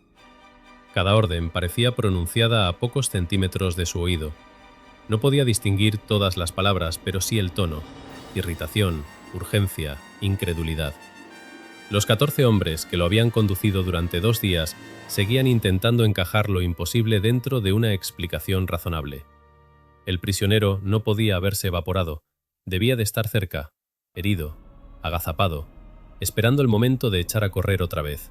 Eso era lo que pensaban, y precisamente por eso Miguel sabía que aún tenía una posibilidad. Le ardían los pulmones. El pecho le subía y le bajaba con espasmos breves que trataba de contener apretando los dientes. El sudor, mezclado con el polvo del derrumbe, le cubría la cara con una capa áspera que le picaba en los ojos. Le dolía la rodilla golpeada al caer por la pendiente y tenía las manos entumecidas por la cuerda, todavía atadas a la espalda, en una postura que le impedía recuperar el equilibrio con normalidad. Aún así, el miedo había reducido el cuerpo a una sola función: callar y escuchar. Oyó a varios hombres correr barranco abajo por el cauce principal. Otros permanecían arriba, en el borde, coordinando el cierre de salidas. Abdelkader gritó una orden más larga. Después sonaron piedras desprendiéndose, señal de que algunos empezaban a bajar por las laderas. Miguel abrió apenas los ojos y observó la estrecha grieta en que se había refugiado. No era una cueva ni una trinchera, solo una hendidura lateral creada por el agua de temporadas antiguas, medio cubierta por un derrumbe y por una lengua de tierra reseca que caía desde el talud. Desde fuera no resultaba evidente, sobre todo si uno miraba deprisa. El problema era que, si se detenían a registrar con calma, acabarían encontrándola. Por primera vez desde la fuga inicial, el entusiasmo frío de haber desaparecido se quebró y dejó paso a una realidad más dura. Había escapado de la vista inmediata, sí, pero no del cerco. Los hombres que lo perseguían conocían aquel terreno mejor que él. Iban armados. Podían cerrar el barranco por ambos lados y peinarlo tramo a tramo hasta localizarlo. En un espacio tan angosto, la ventaja de la invisibilidad solo duraría mientras ellos siguieran buscando a un hombre en movimiento. En cuanto empezaran a buscar un hombre quieto, la balanza cambiaría. Unas botas se aproximaron por el cauce principal. Miguel tensó todos los músculos.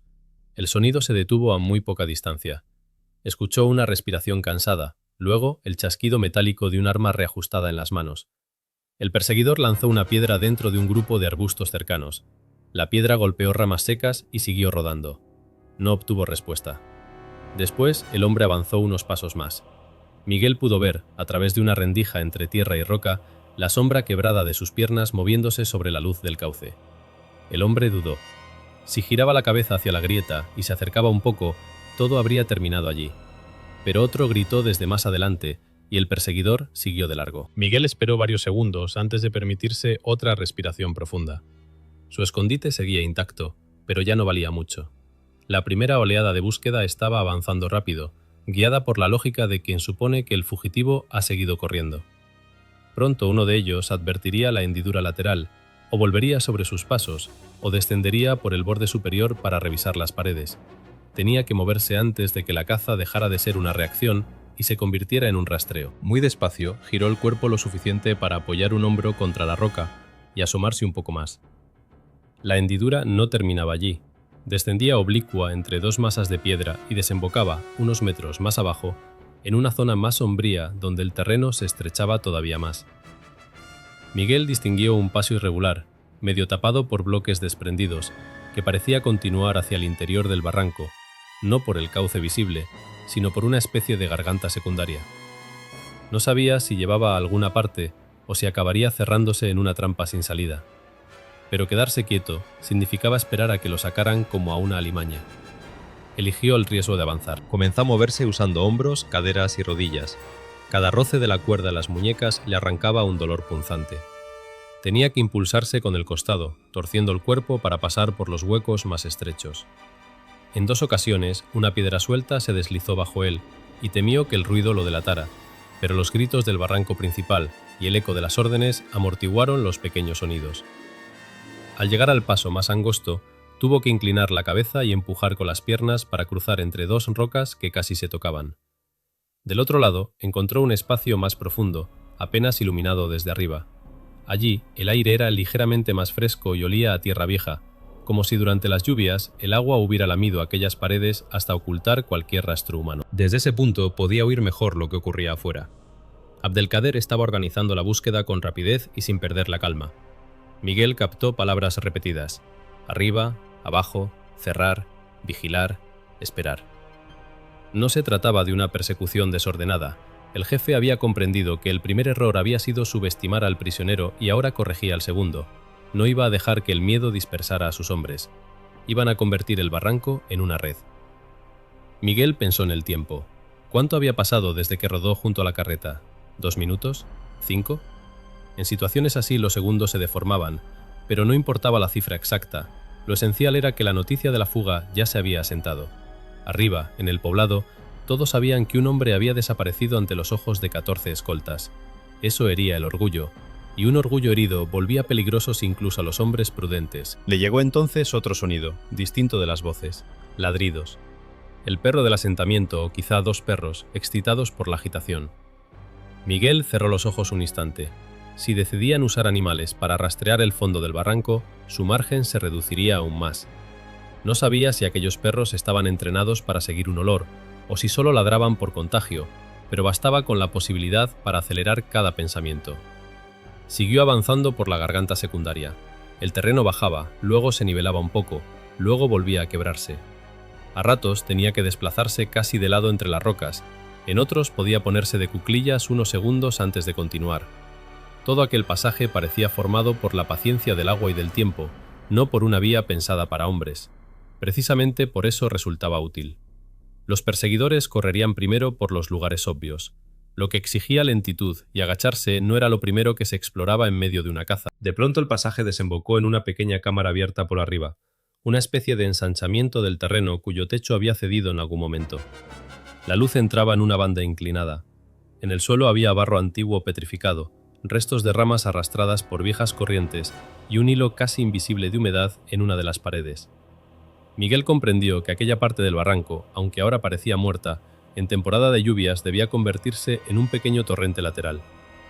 Miró alrededor buscando una continuación y la encontró al fondo. Una grieta baja, apenas una sombra en la piedra, por donde el terreno parecía seguir descendiendo. No tuvo tiempo de explorarla. Arriba, justo sobre la abertura de la cámara, sonaron pasos y voces. Se pegó a la pared más oscura y contuvo la respiración. 2 hombres estaban en el borde. Uno hablaba con impaciencia, el otro señalaba hacia el interior del barranco principal. Por la forma en que sus voces se desplazaban, Miguel comprendió que aún no miraban directamente abajo. Debían de estar decidiendo por dónde descender o si valía la pena hacerlo. Uno lanzó una piedra. Cayó en el centro de la cámara, rebotó una vez y quedó inmóvil. Miguel no parpadeó. El polvo le picaba en la nariz. El impulso de toser se volvió casi insoportable. «Nada», dijo uno al fin, en un castellano tosco. Se alejaron. Miguel esperó hasta dejar de oír las botas antes de moverse. Aquella vez no sintió alivio, solo una certeza más cruda. La suerte no bastaría mucho más. Tenía que salir de la zona donde todos esperaban encontrarlo. El barranco, al principio, había sido refugio. Ahora empezaba a convertirse en una caja. Se arrastró hasta la grieta del fondo y metió primero la cabeza, luego el hombro. El paso era tan bajo que casi debía reptar. La cuerda en las muñecas se enganchó otra vez y por un momento creyó que se quedaría atascado. Tiró con desesperación muda y logró pasar. Al otro lado la grieta se abría en un canal más estrecho, profundo y sinuoso que descendía con brusquedad. El suelo era resbaladizo, compuesto de arena compacta y piedras finas.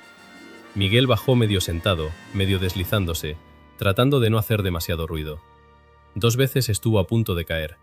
La tercera no pudo evitarlo y terminó golpeándose de costado contra una roca lisa. El impacto le dejó sin aire durante un instante. Cuando recuperó el aliento, alzó la vista y comprendió que había ganado algo valioso. Ya no oía con nitidez las voces del cauce principal. El eco le llegaba apagado, como si la piedra se hubiera interpuesto entre la caza y él. Aquello significaba 2 cosas. Por un lado, estaban más lejos del centro de búsqueda. Por otro, si lo encontraban allí, nadie lo oiría pedir o gritar. Era un sitio para desaparecer de verdad, en un sentido o en otro. El canal terminaba en un recodo donde el suelo descendía hacia una oscuridad más cerrada. Miguel tocó la pared con el hombro y notó humedad real, no solo una mancha. Después oyó un goteo. Siguió esa pista y encontró un paso más ancho que desembocaba en una cavidad alargada, casi un túnel natural abierto por el agua bajo la roca. No era profundo como una cueva, pero sí lo bastante cubierto para ocultarlo por completo desde arriba. Y en el centro, corriendo muy despacio entre barro y piedras, había un hilo de agua. Durante una fracción de segundo pensó que la visión era producto del agotamiento. Luego comprendió que no, era real. Aquel barranco muerto tenía venas subterráneas o semienterradas que seguían alimentando pequeños cursos incluso en la estación seca. El agua era escasa, pero suficiente para otra cosa además de beber. Podía romper el rastro. Miguel cayó de rodillas junto al hilo y se inclinó para beber, torpe, casi sin control. El agua sabía a piedra, a tierra fresca y sombra. Bebió solo lo justo para que el ansia no lo dominara. Después, todavía jadeando, se incorporó como pudo y examinó el túnel. El curso seguía adelante, metiéndose por una abertura donde apenas cabría un hombre de perfil. Si aquel paso llevaba a la parte baja del barranco, podría salir lejos el punto donde lo cercaban. Si terminaba en una pared cerrada, se habría condenado él solo. Detrás, muy lejos, volvió a oír un grito. No entendió las palabras, pero reconoció algo en el tono: frustración. La búsqueda en el cauce visible no estaba dando resultados. Miguel apoyó la frente un instante contra la roca húmeda y pensó en lo absurdo de la situación.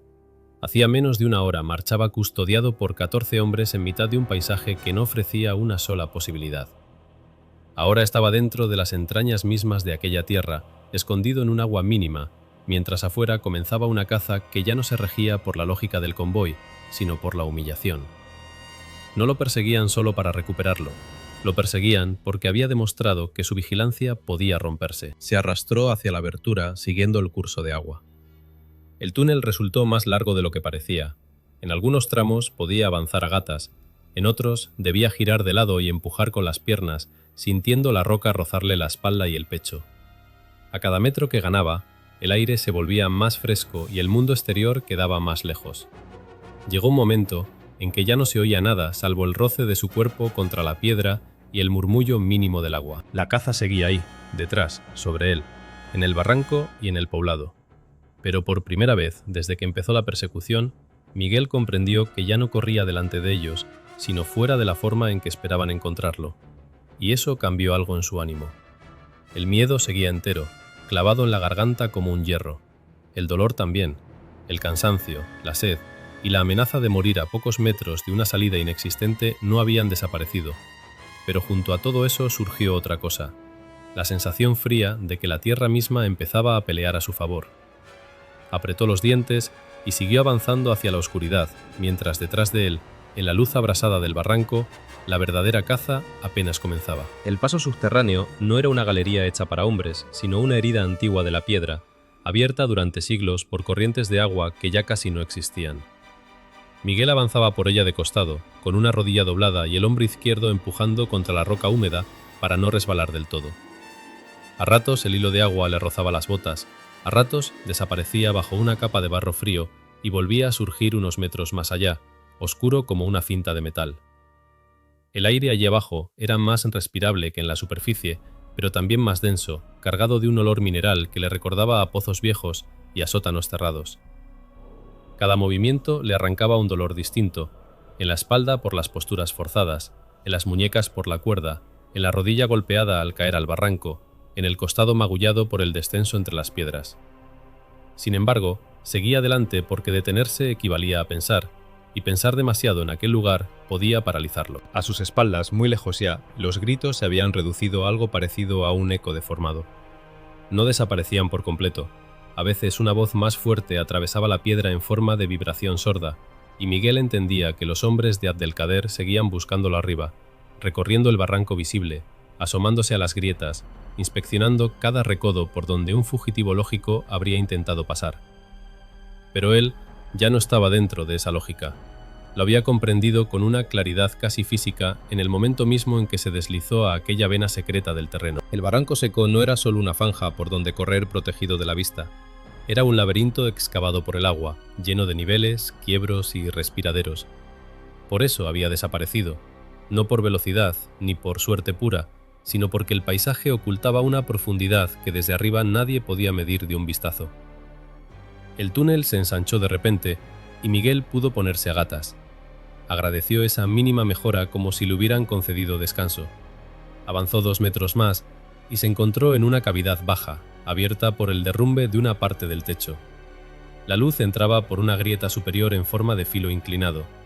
No iluminaba el espacio entero, solo una franja de polvo suspendido y el borde de una roca lisa donde el agua había dejado una costra blanca. Miguel se quedó inmóvil, escuchando. Nada. Ni pasos encima, ni voces cercanas, ni piedras desprendiéndose. Solo el goteo insistente que caía desde algún punto invisible y el rumor casi tímido del agua deslizándose entre ranuras. Se arrastró hasta la zona iluminada y levantó la vista. El respiradero daba al exterior, pero era demasiado alto y estrecho para trepar por allí con las manos atadas. Aún así, resultaba valioso, le permitía orientarse. La luz caía con un tono menos brutal que el sol abierto de la tarde, lo que significaba que la abertura no miraba al oeste directo. Tal vez estuviera ya en una sección lateral del barranco, quizá incluso en el otro costado del sistema de cauces. Si conseguía encontrar una salida más amplia río abajo, podía emerger lejos del punto donde los perseguidores seguían cerrándole el paso. Bebió un poco más del hilo de agua, con prudencia esta vez.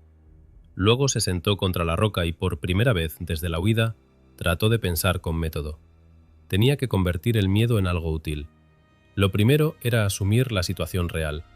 No estaba libre, estaba oculto. Los hombres de Abdelkader no abandonarían de inmediato. La fuga los había humillado delante de civiles. Además, él conocía procedimientos de patrulla, rutas, costumbres españolas. Seguía siendo valioso como prisionero y peligroso como fugitivo. Lo segundo era aceptar lo que no tenía, ni comida, ni arma, ni manos libres, ni idea exacta de dónde terminaba aquel entramado subterráneo. Lo tercero, y más importante, era aprovechar lo único que sí poseía: iniciativa. Los otros buscaban explicaciones, él solo necesitaba seguir moviéndose antes de que acertaran. Se incorporó como pudo y continuó. El curso de agua lo guiaba. A veces desaparecía bajo la piedra y él avanzaba casi a ciegas hasta volver a encontrarlo. En otras ocasiones, el túnel se bifurcaba en fisuras menores, pero la humedad, el barro y la ligera inclinación del suelo le indicaban cuál era el ramal principal. Pasó así por tramos donde el techo descendía tanto que debía apoyar la mejilla contra la roca para no golpearse la cabeza, y por otros donde el espacio se abría de pronto en cámaras irregulares llenas de sombras, con paredes pulidas por antiguas corrientes y pequeños depósitos de arena fina. Todo el lugar parecía construido para confundir a cualquiera que entrara desde fuera. Desde arriba, el barranco era solo una cicatriz visible. Por dentro, era un cuerpo con arterias ocultas. Al cabo de un rato, empezó a percibir algo nuevo. una corriente de aire. No fuerte, pero sí constante, rozándole el cuello y secándole el sudor de la sien. Eso significaba una salida, o al menos, una comunicación con otro espacio más abierto. Siguió esa señal con una mezcla de alivio y cautela. El aire podía conducirlo afuera, sí, pero también hacia un punto donde la roca cediera al exterior justo delante de un perseguidor. Aún así, no tenía otra elección. La galería torció bruscamente y se convirtió en un conducto más ancho, de suelo inclinado y salpicado de cantos rodados. Miguel descendió con cuidado, apoyándose de espaldas contra una pared y frenando con las botas. 2 veces estuvo a punto de resbalar. La segunda llegó abajo de golpe, chocó con la cadera contra una piedra plana y tuvo que apretar los dientes para no soltar un gemido. Se quedó unos segundos tumbado de costado, mirando una estrecha banda de claridad azulada que se filtraba desde adelante. Avanzó despacio hasta el origen de la luz y se asomó. El conducto desembocaba en una hondonada profunda, casi un pequeño anfiteatro natural escondido entre taludes. No era el barranco principal, al menos no la parte que él había recorrido. A un lado crecían 2 arbustos secos retorcidos por el viento. Al otro, una pared de tierra dura se elevaba varios metros hasta enlazar con un borde irregular del terreno. Y justo enfrente, a unos 20 pasos, el cauce volvía a cerrarse formando una curva que continuaba hacia el sur o el sureste. Lo mejor era que desde donde él estaba, la salida quedaba protegida por una especie de cornisa de roca caída. Si alguien miraba desde arriba, no vería el agujero a menos que se acercara mucho. Miguel asomó primero la cabeza, luego el hombro. Escuchó. Nada. Solo el zumbido distante del calor y muy lejos un grito que pudo venir del poblado o de otro tramo del barranco. Salió del conducto y se arrachó en la sombra de la cornisa, dejando que los ojos se acostumbraran a la luz abierta. El sol había descendido más de lo que él creía, la tarde empezaba a inclinarse. Había pasado más tiempo del que imaginaba arrastrándose por el interior del cauce. Eso era bueno y malo al mismo tiempo. Bueno porque los perseguidores habrían tenido que repartir sus fuerzas sin resultado claro.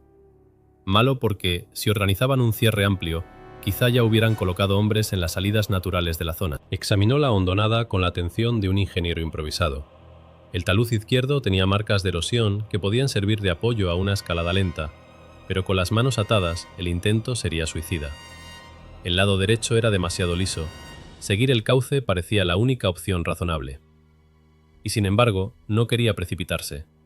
Aquel lugar había demostrado una cosa fundamental. El barranco visible era solo la superficie de un sistema mucho más complejo.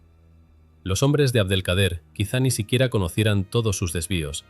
Podían ser expertos en marchar por el desierto, en tender emboscadas y en seguir rastros, pero no necesariamente en explorar cada respiración oculta de una red seca de agua. Esa era la verdadera taina del Ruslo, pensó sin palabras, que parecía muerto y simple desde fuera, cuando por dentro seguía siendo un organismo lleno de pasos invisibles. Se desplazó pegado a la pared hasta la curva siguiente. Allí el cauce se estrechaba otra vez, pero no se cerraba del todo. Formaba un corredor de tierra y piedra con varias zonas de sombra. Avanzó por él con rapidez contenida, agachado, dispuesto a tirarse al suelo al menor sonido. No tardó en encontrar nuevas señales de aquel secreto enterrado. En un tramo el suelo se hundía unos centímetros y dejaba ver agua filtrándose entre piedras. En otro, una grieta lateral soplaba aire fresco desde un interior que no alcanzaba a verse. Más adelante, un derrumbe viejo había creado un túnel parcial por debajo del talud, lo bastante grande como para que un hombre pudiera esconderse bajo él. Todo aquello confirmaba la misma idea. El barranco no era una trampa lineal, era una ruta con capas. Entonces oyó pasos, no muchos. 1, quizá 2 hombres moviéndose por encima de la pared derecha. Miguel se dejó caer junto a un bloque de piedra y pegó el cuerpo al terreno. Los pasos avanzaron paralelos a él durante unos segundos. Se detuvieron. Una voz llamó algo que el viento deformó. Otra respondió desde más lejos. No parecían saber que él estaba allí abajo, pero estaban rastreando la zona. Tal vez habían ampliado el cerco.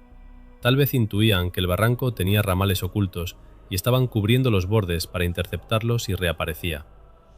Miguel esperó sin moverse hasta que los pasos siguieron adelante.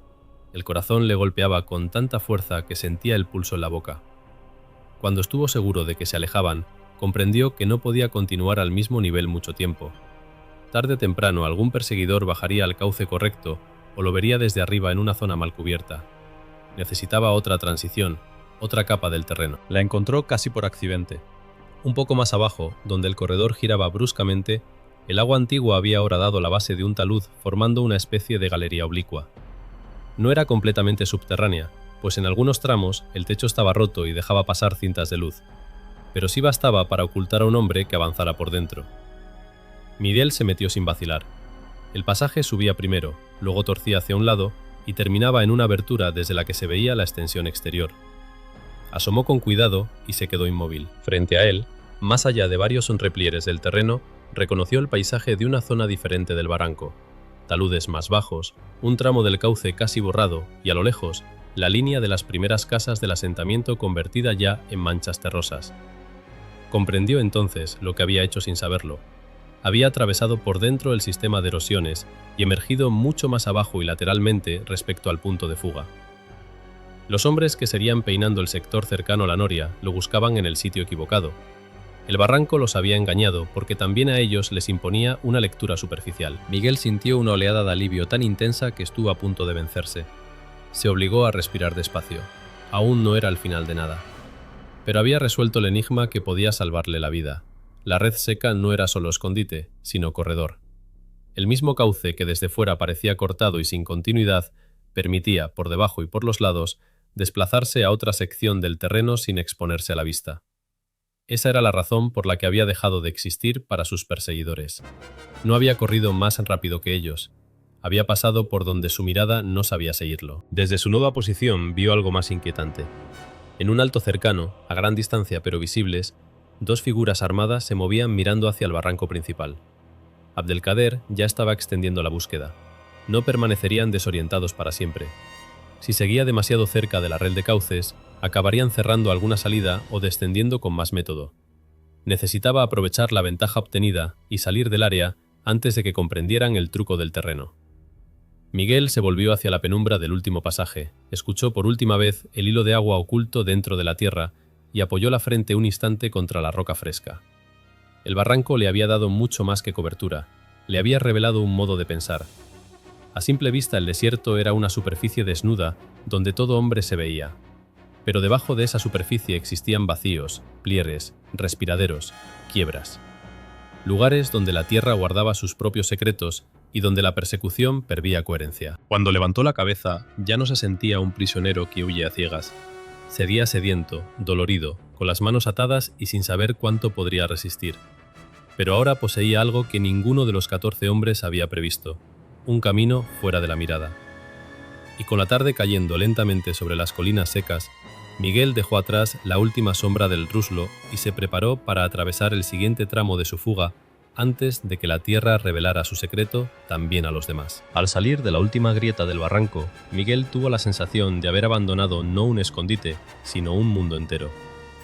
Detrás quedaban la sombra húmeda, el hilo de agua escondido, las paredes que devolvían el eco de los perseguidores y aquella red secreta de pasos excavados por el tiempo.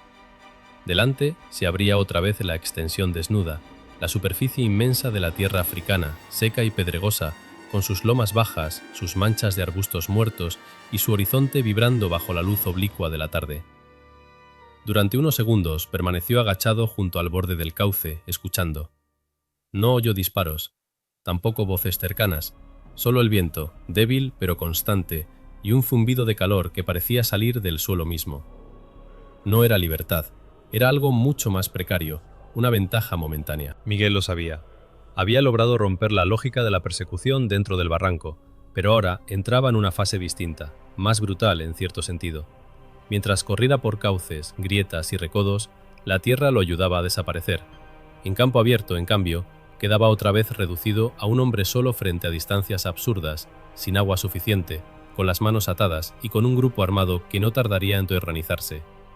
Ya no lo buscaban como a un prisionero que se había soltado unos metros, lo buscarían como a una afrenta. Un español se les había esfumado delante de las armas y de los ojos de los aldeanos. El hecho, por sí mismo, exigía reparación. Se obligó a analizar el terreno como si no le perteneciera al miedo. La primera necesidad era alejarse del área inmediata del poblado antes de que cerraran los alrededores. La segunda, hacerlo sin dejar una línea de movimiento demasiado evidente. Y la tercera, quizá la más difícil, era resistir el impulso de correr sin pensar. El cuerpo pedía eso, lanzarse cuanto antes, poner la mayor distancia posible entre él y Abdelkader. Pero la desesperación dejaba huellas rectas, previsibles, fáciles de leer. Necesitaba moverse como alguien que todavía pudiera elegir. El sol estaba ya bastante bajo. Eso jugaba a su favor. Las sombras comenzaban a alargarse y el paisaje, aunque seguía abierto, empezaba a fragmentarse en bandas de luz y oscuridad.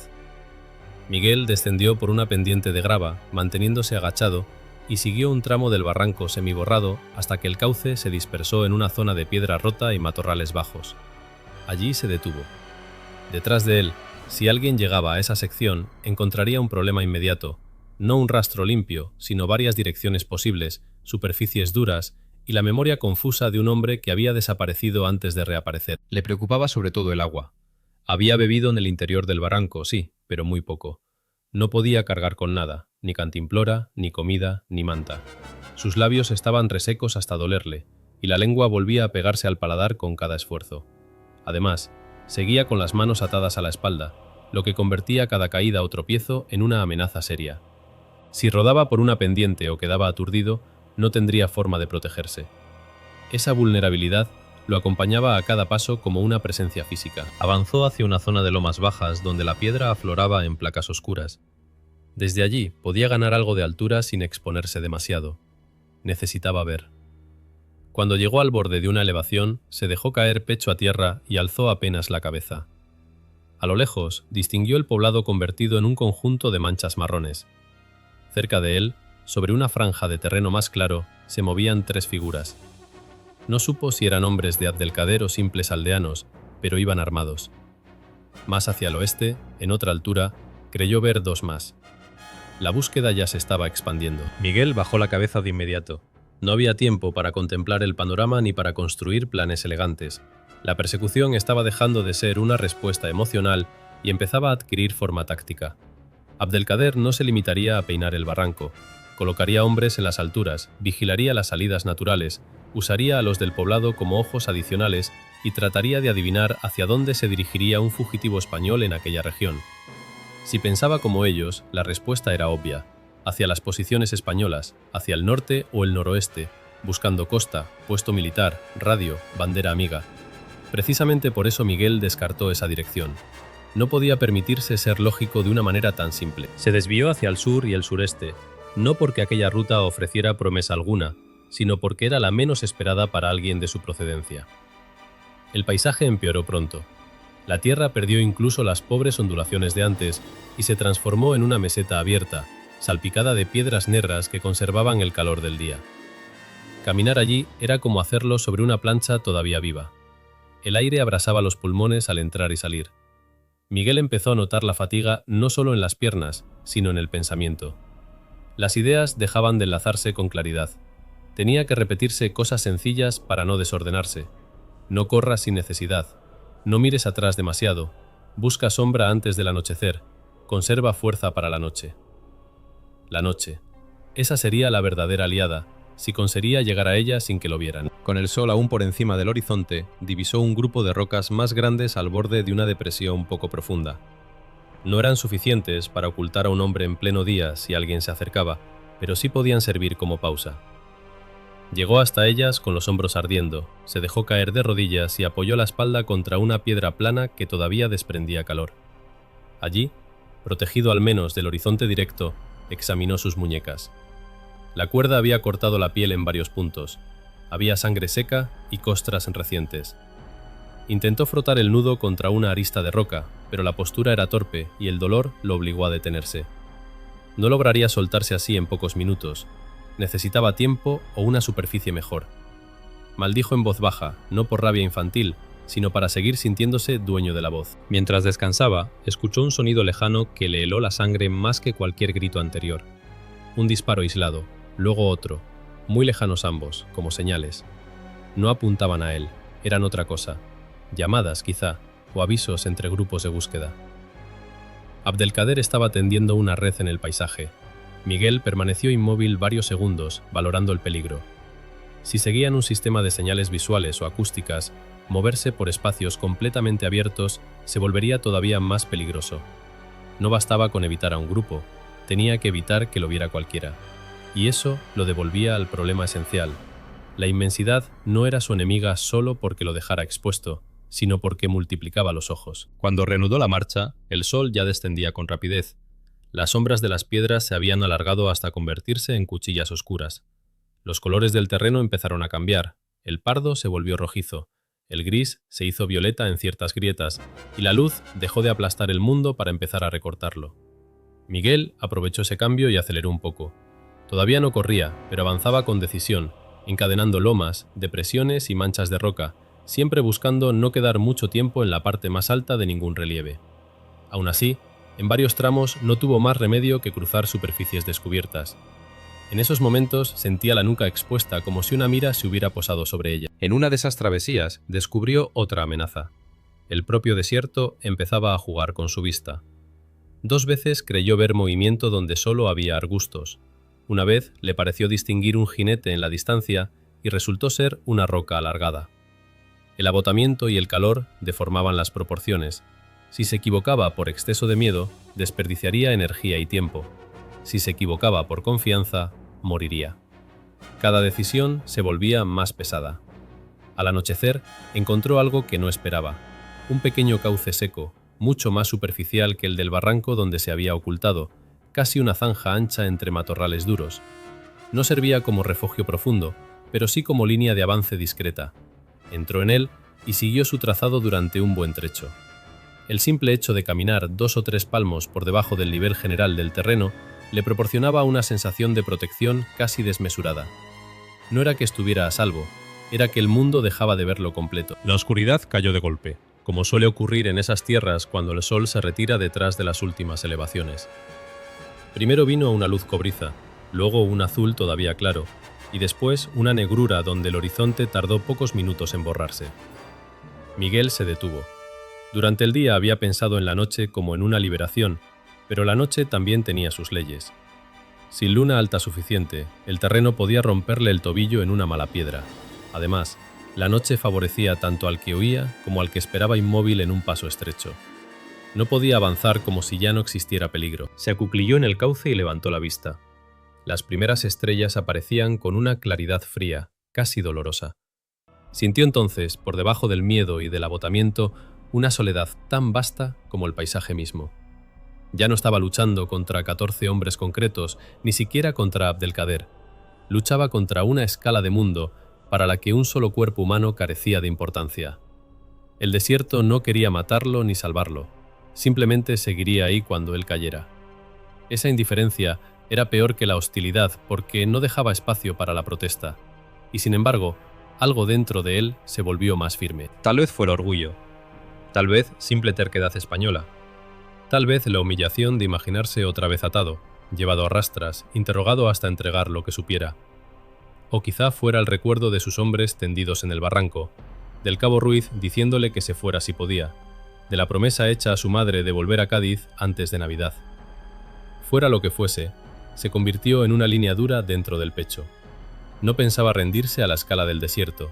Si tenía que atravesarlo, lo haría como se atraviesa una voluntad enemiga, aceptando que no habrá justicia, solo resistencia. Siguió avanzando de noche, orientándose por las estrellas y por la leve inclinación del terreno. Cada cierto tiempo se detenía a escuchar.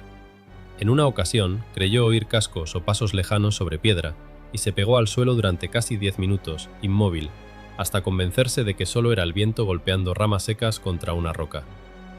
En otra, encontró una pequeña mata con olor áspero y se frotó contra ella cuanto pudo, pensando en confundir a posibles perros si todavía lo seguían.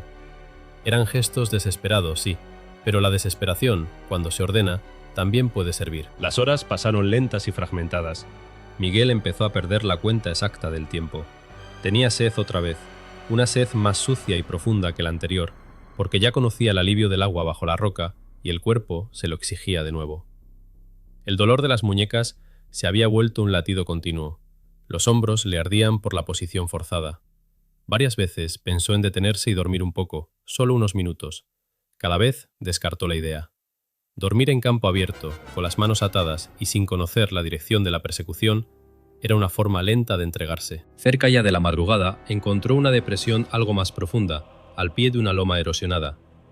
No era un refugio digno, pero sí el primer lugar desde que salió del barranco donde podía desaparecer del horizonte inmediato por completo. Bajó hasta el fondo, se acurrucó contra la pared de tierra y dejó que el cuerpo temblara en silencio. No sabía si el temblor era por la fatiga, por el frío repentino de la noche o por la reacción atrasada al miedo. Probablemente por las tres cosas. Miró las estrellas un momento y luego apoyó la cabeza contra la tierra. No dormía, solo dejaba que el cuerpo fingiera descanso mientras la mente seguía alerta. Allí, encogido en una hendidura miserable, con la inmensidad oscura extendiéndose a su alrededor y con hombres armados buscándolo en algún lugar de aquella noche, Miguel comprendió que la persecución ya no era una escena, sino un estado.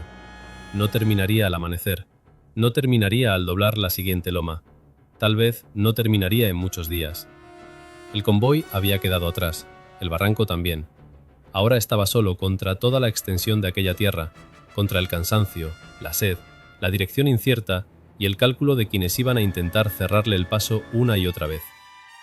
Cerró los ojos apenas un instante y respiró hondo por la nariz. Luego, antes de que el cuerpo lo traicionara con un sueño más profundo, volvió a abrirlos. La noche seguía allí, el desierto también, y él todavía no había terminado. La madrugada lo encontró todavía encogido en aquella depresión del terreno, con la espalda pegada a la tierra fría y los ojos abiertos hacia un cielo que empezaba a perder estrellas. Miguel no recordaba haber dormido de verdad. Tal vez se había hundido durante minutos en un sopor quebrado por sobresaltos. Tal vez solo había permanecido inmóvil mientras el cuerpo intentaba apagarse por su cuenta.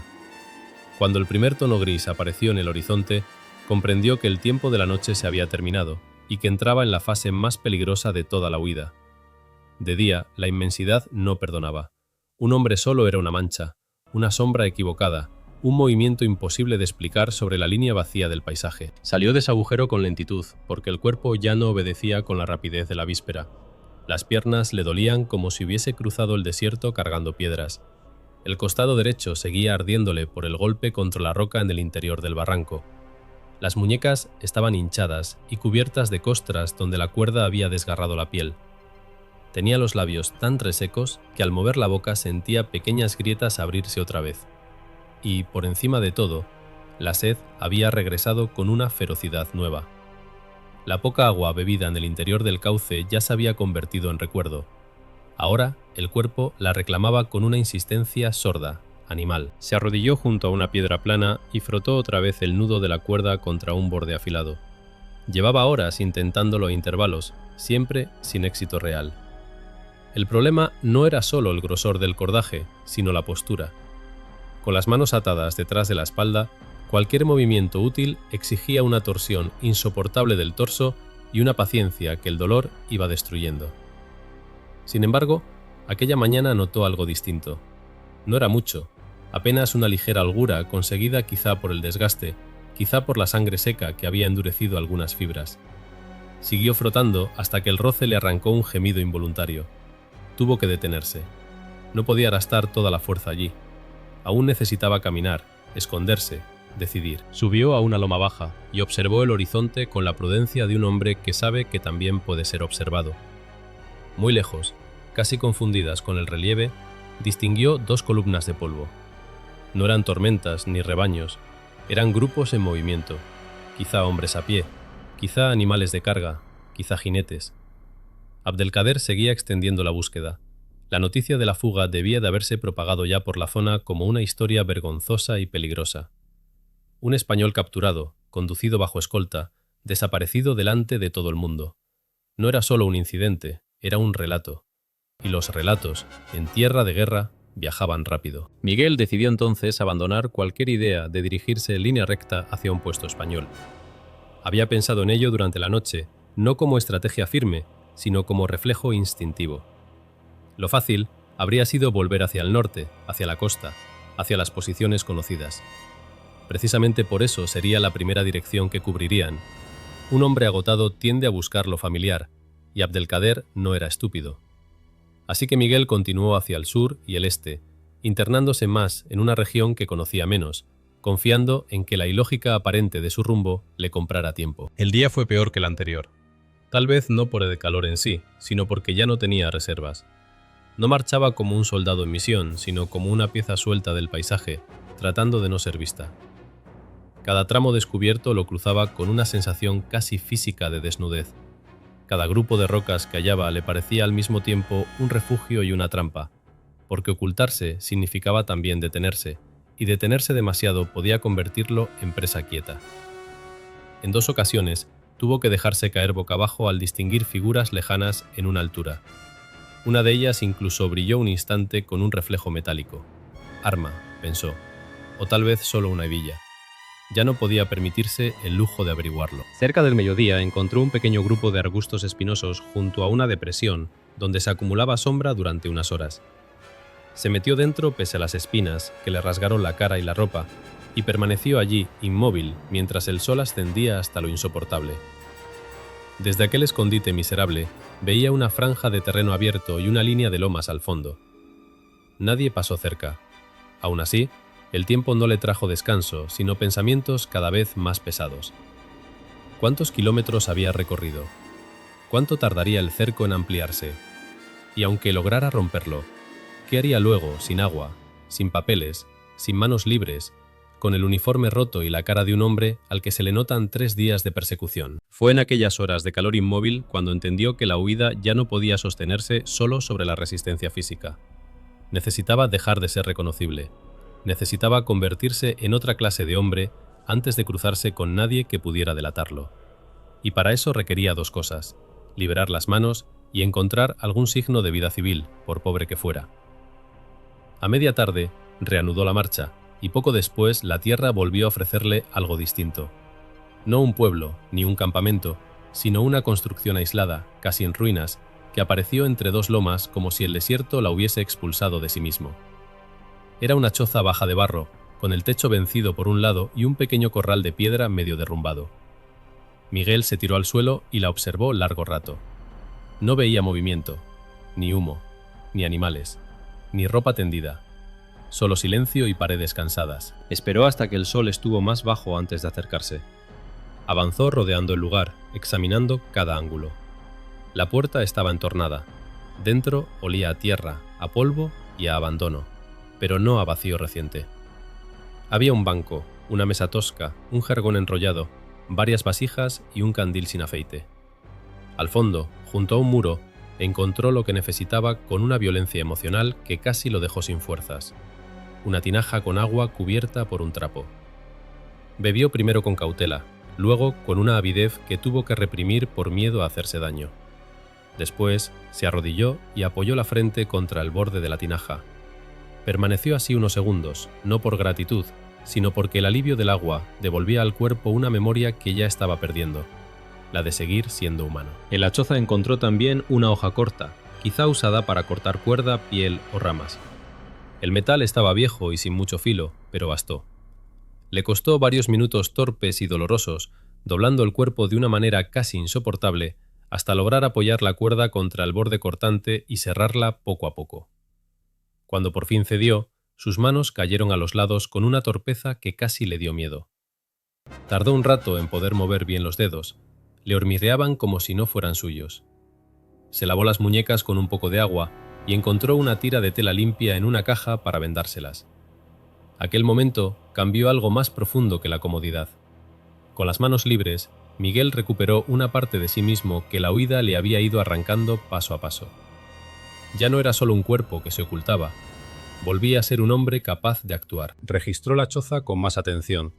Encontró una chilaba vieja, basta, remendada varias veces, y un pañuelo largo para la cabeza. También un pequeño espejo roto. Al mirarse en él, tardó un segundo en reconocerse. El rostro que le devolvió el cristal parecía hecho de polvo y agotamiento, barba crecida, cejas quemadas por el sol, ojos hundidos, un corte seco en la frente, pómulos marcados como si hubiera adelgazado en una semana lo que antes llevaba meses perder. Se puso la chilaba encima del uniforme rasgado y se cubrió la cabeza. No lo convertía en un local. No podía borrar la postura, el idioma, los rasgos de golpe, pero al menos alteraba la primera impresión. Desde lejos, al atardecer o al amanecer, ya no sería el prisionero español recién fugado que todos imaginarían. Pasó la noche en la choza, aunque no dormido del todo. Encendió no un fuego, sino apenas una pequeña lámpara de trapo con grasa rancia que encontró en un recipiente, solo el tiempo suficiente para revisar una vez más el interior y asegurarse de que no había documentos, munición, ni nada que delatara la identidad del dueño. Nada útil. Antes del amanecer bebió de nuevo, llenó una vasija pequeña y la envolvió en tela para poder transportarla mejor.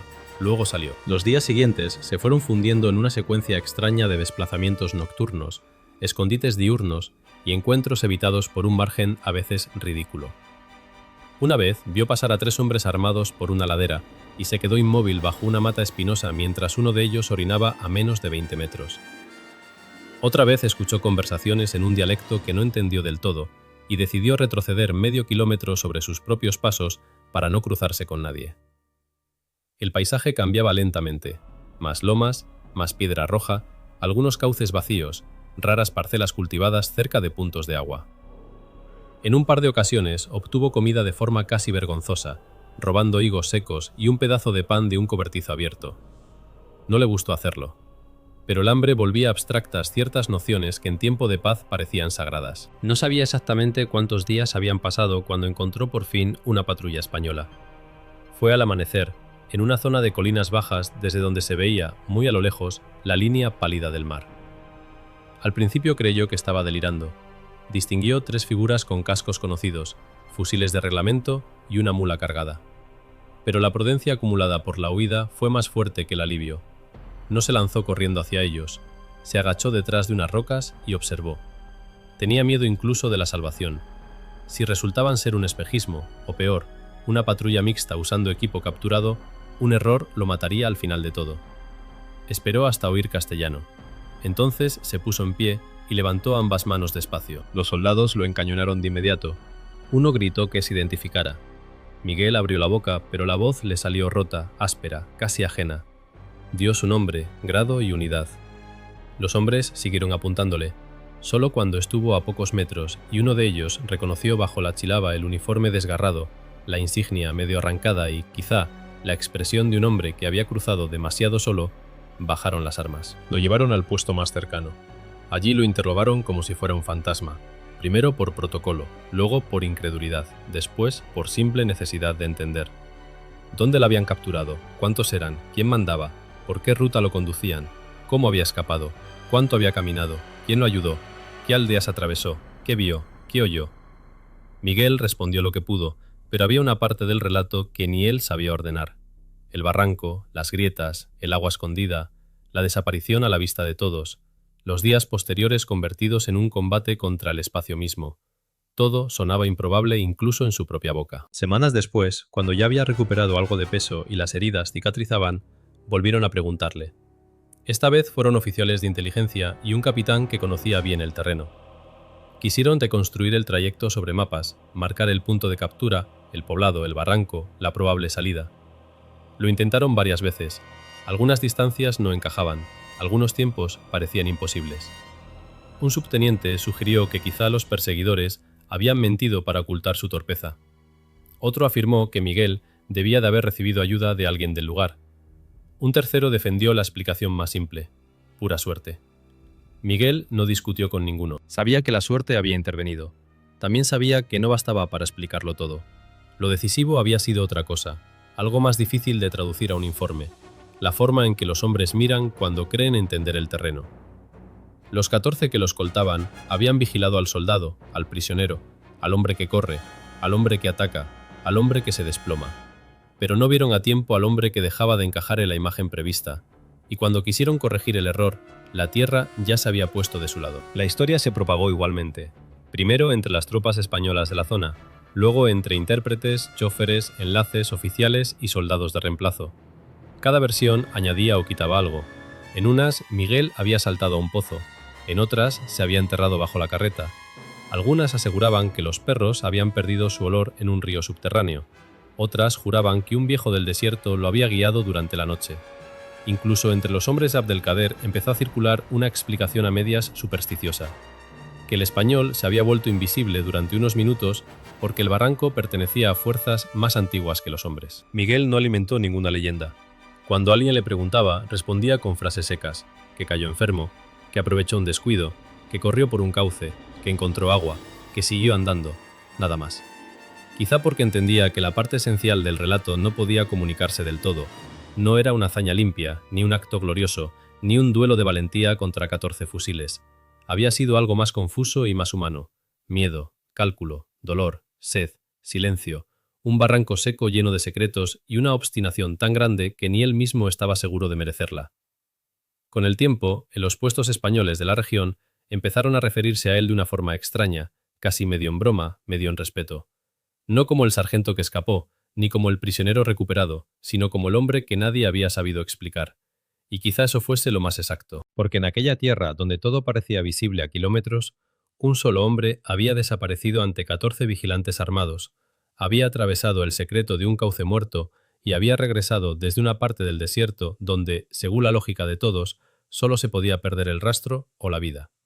Y nadie, ni entre los suyos ni entre los otros, logró explicarlo del todo jamás.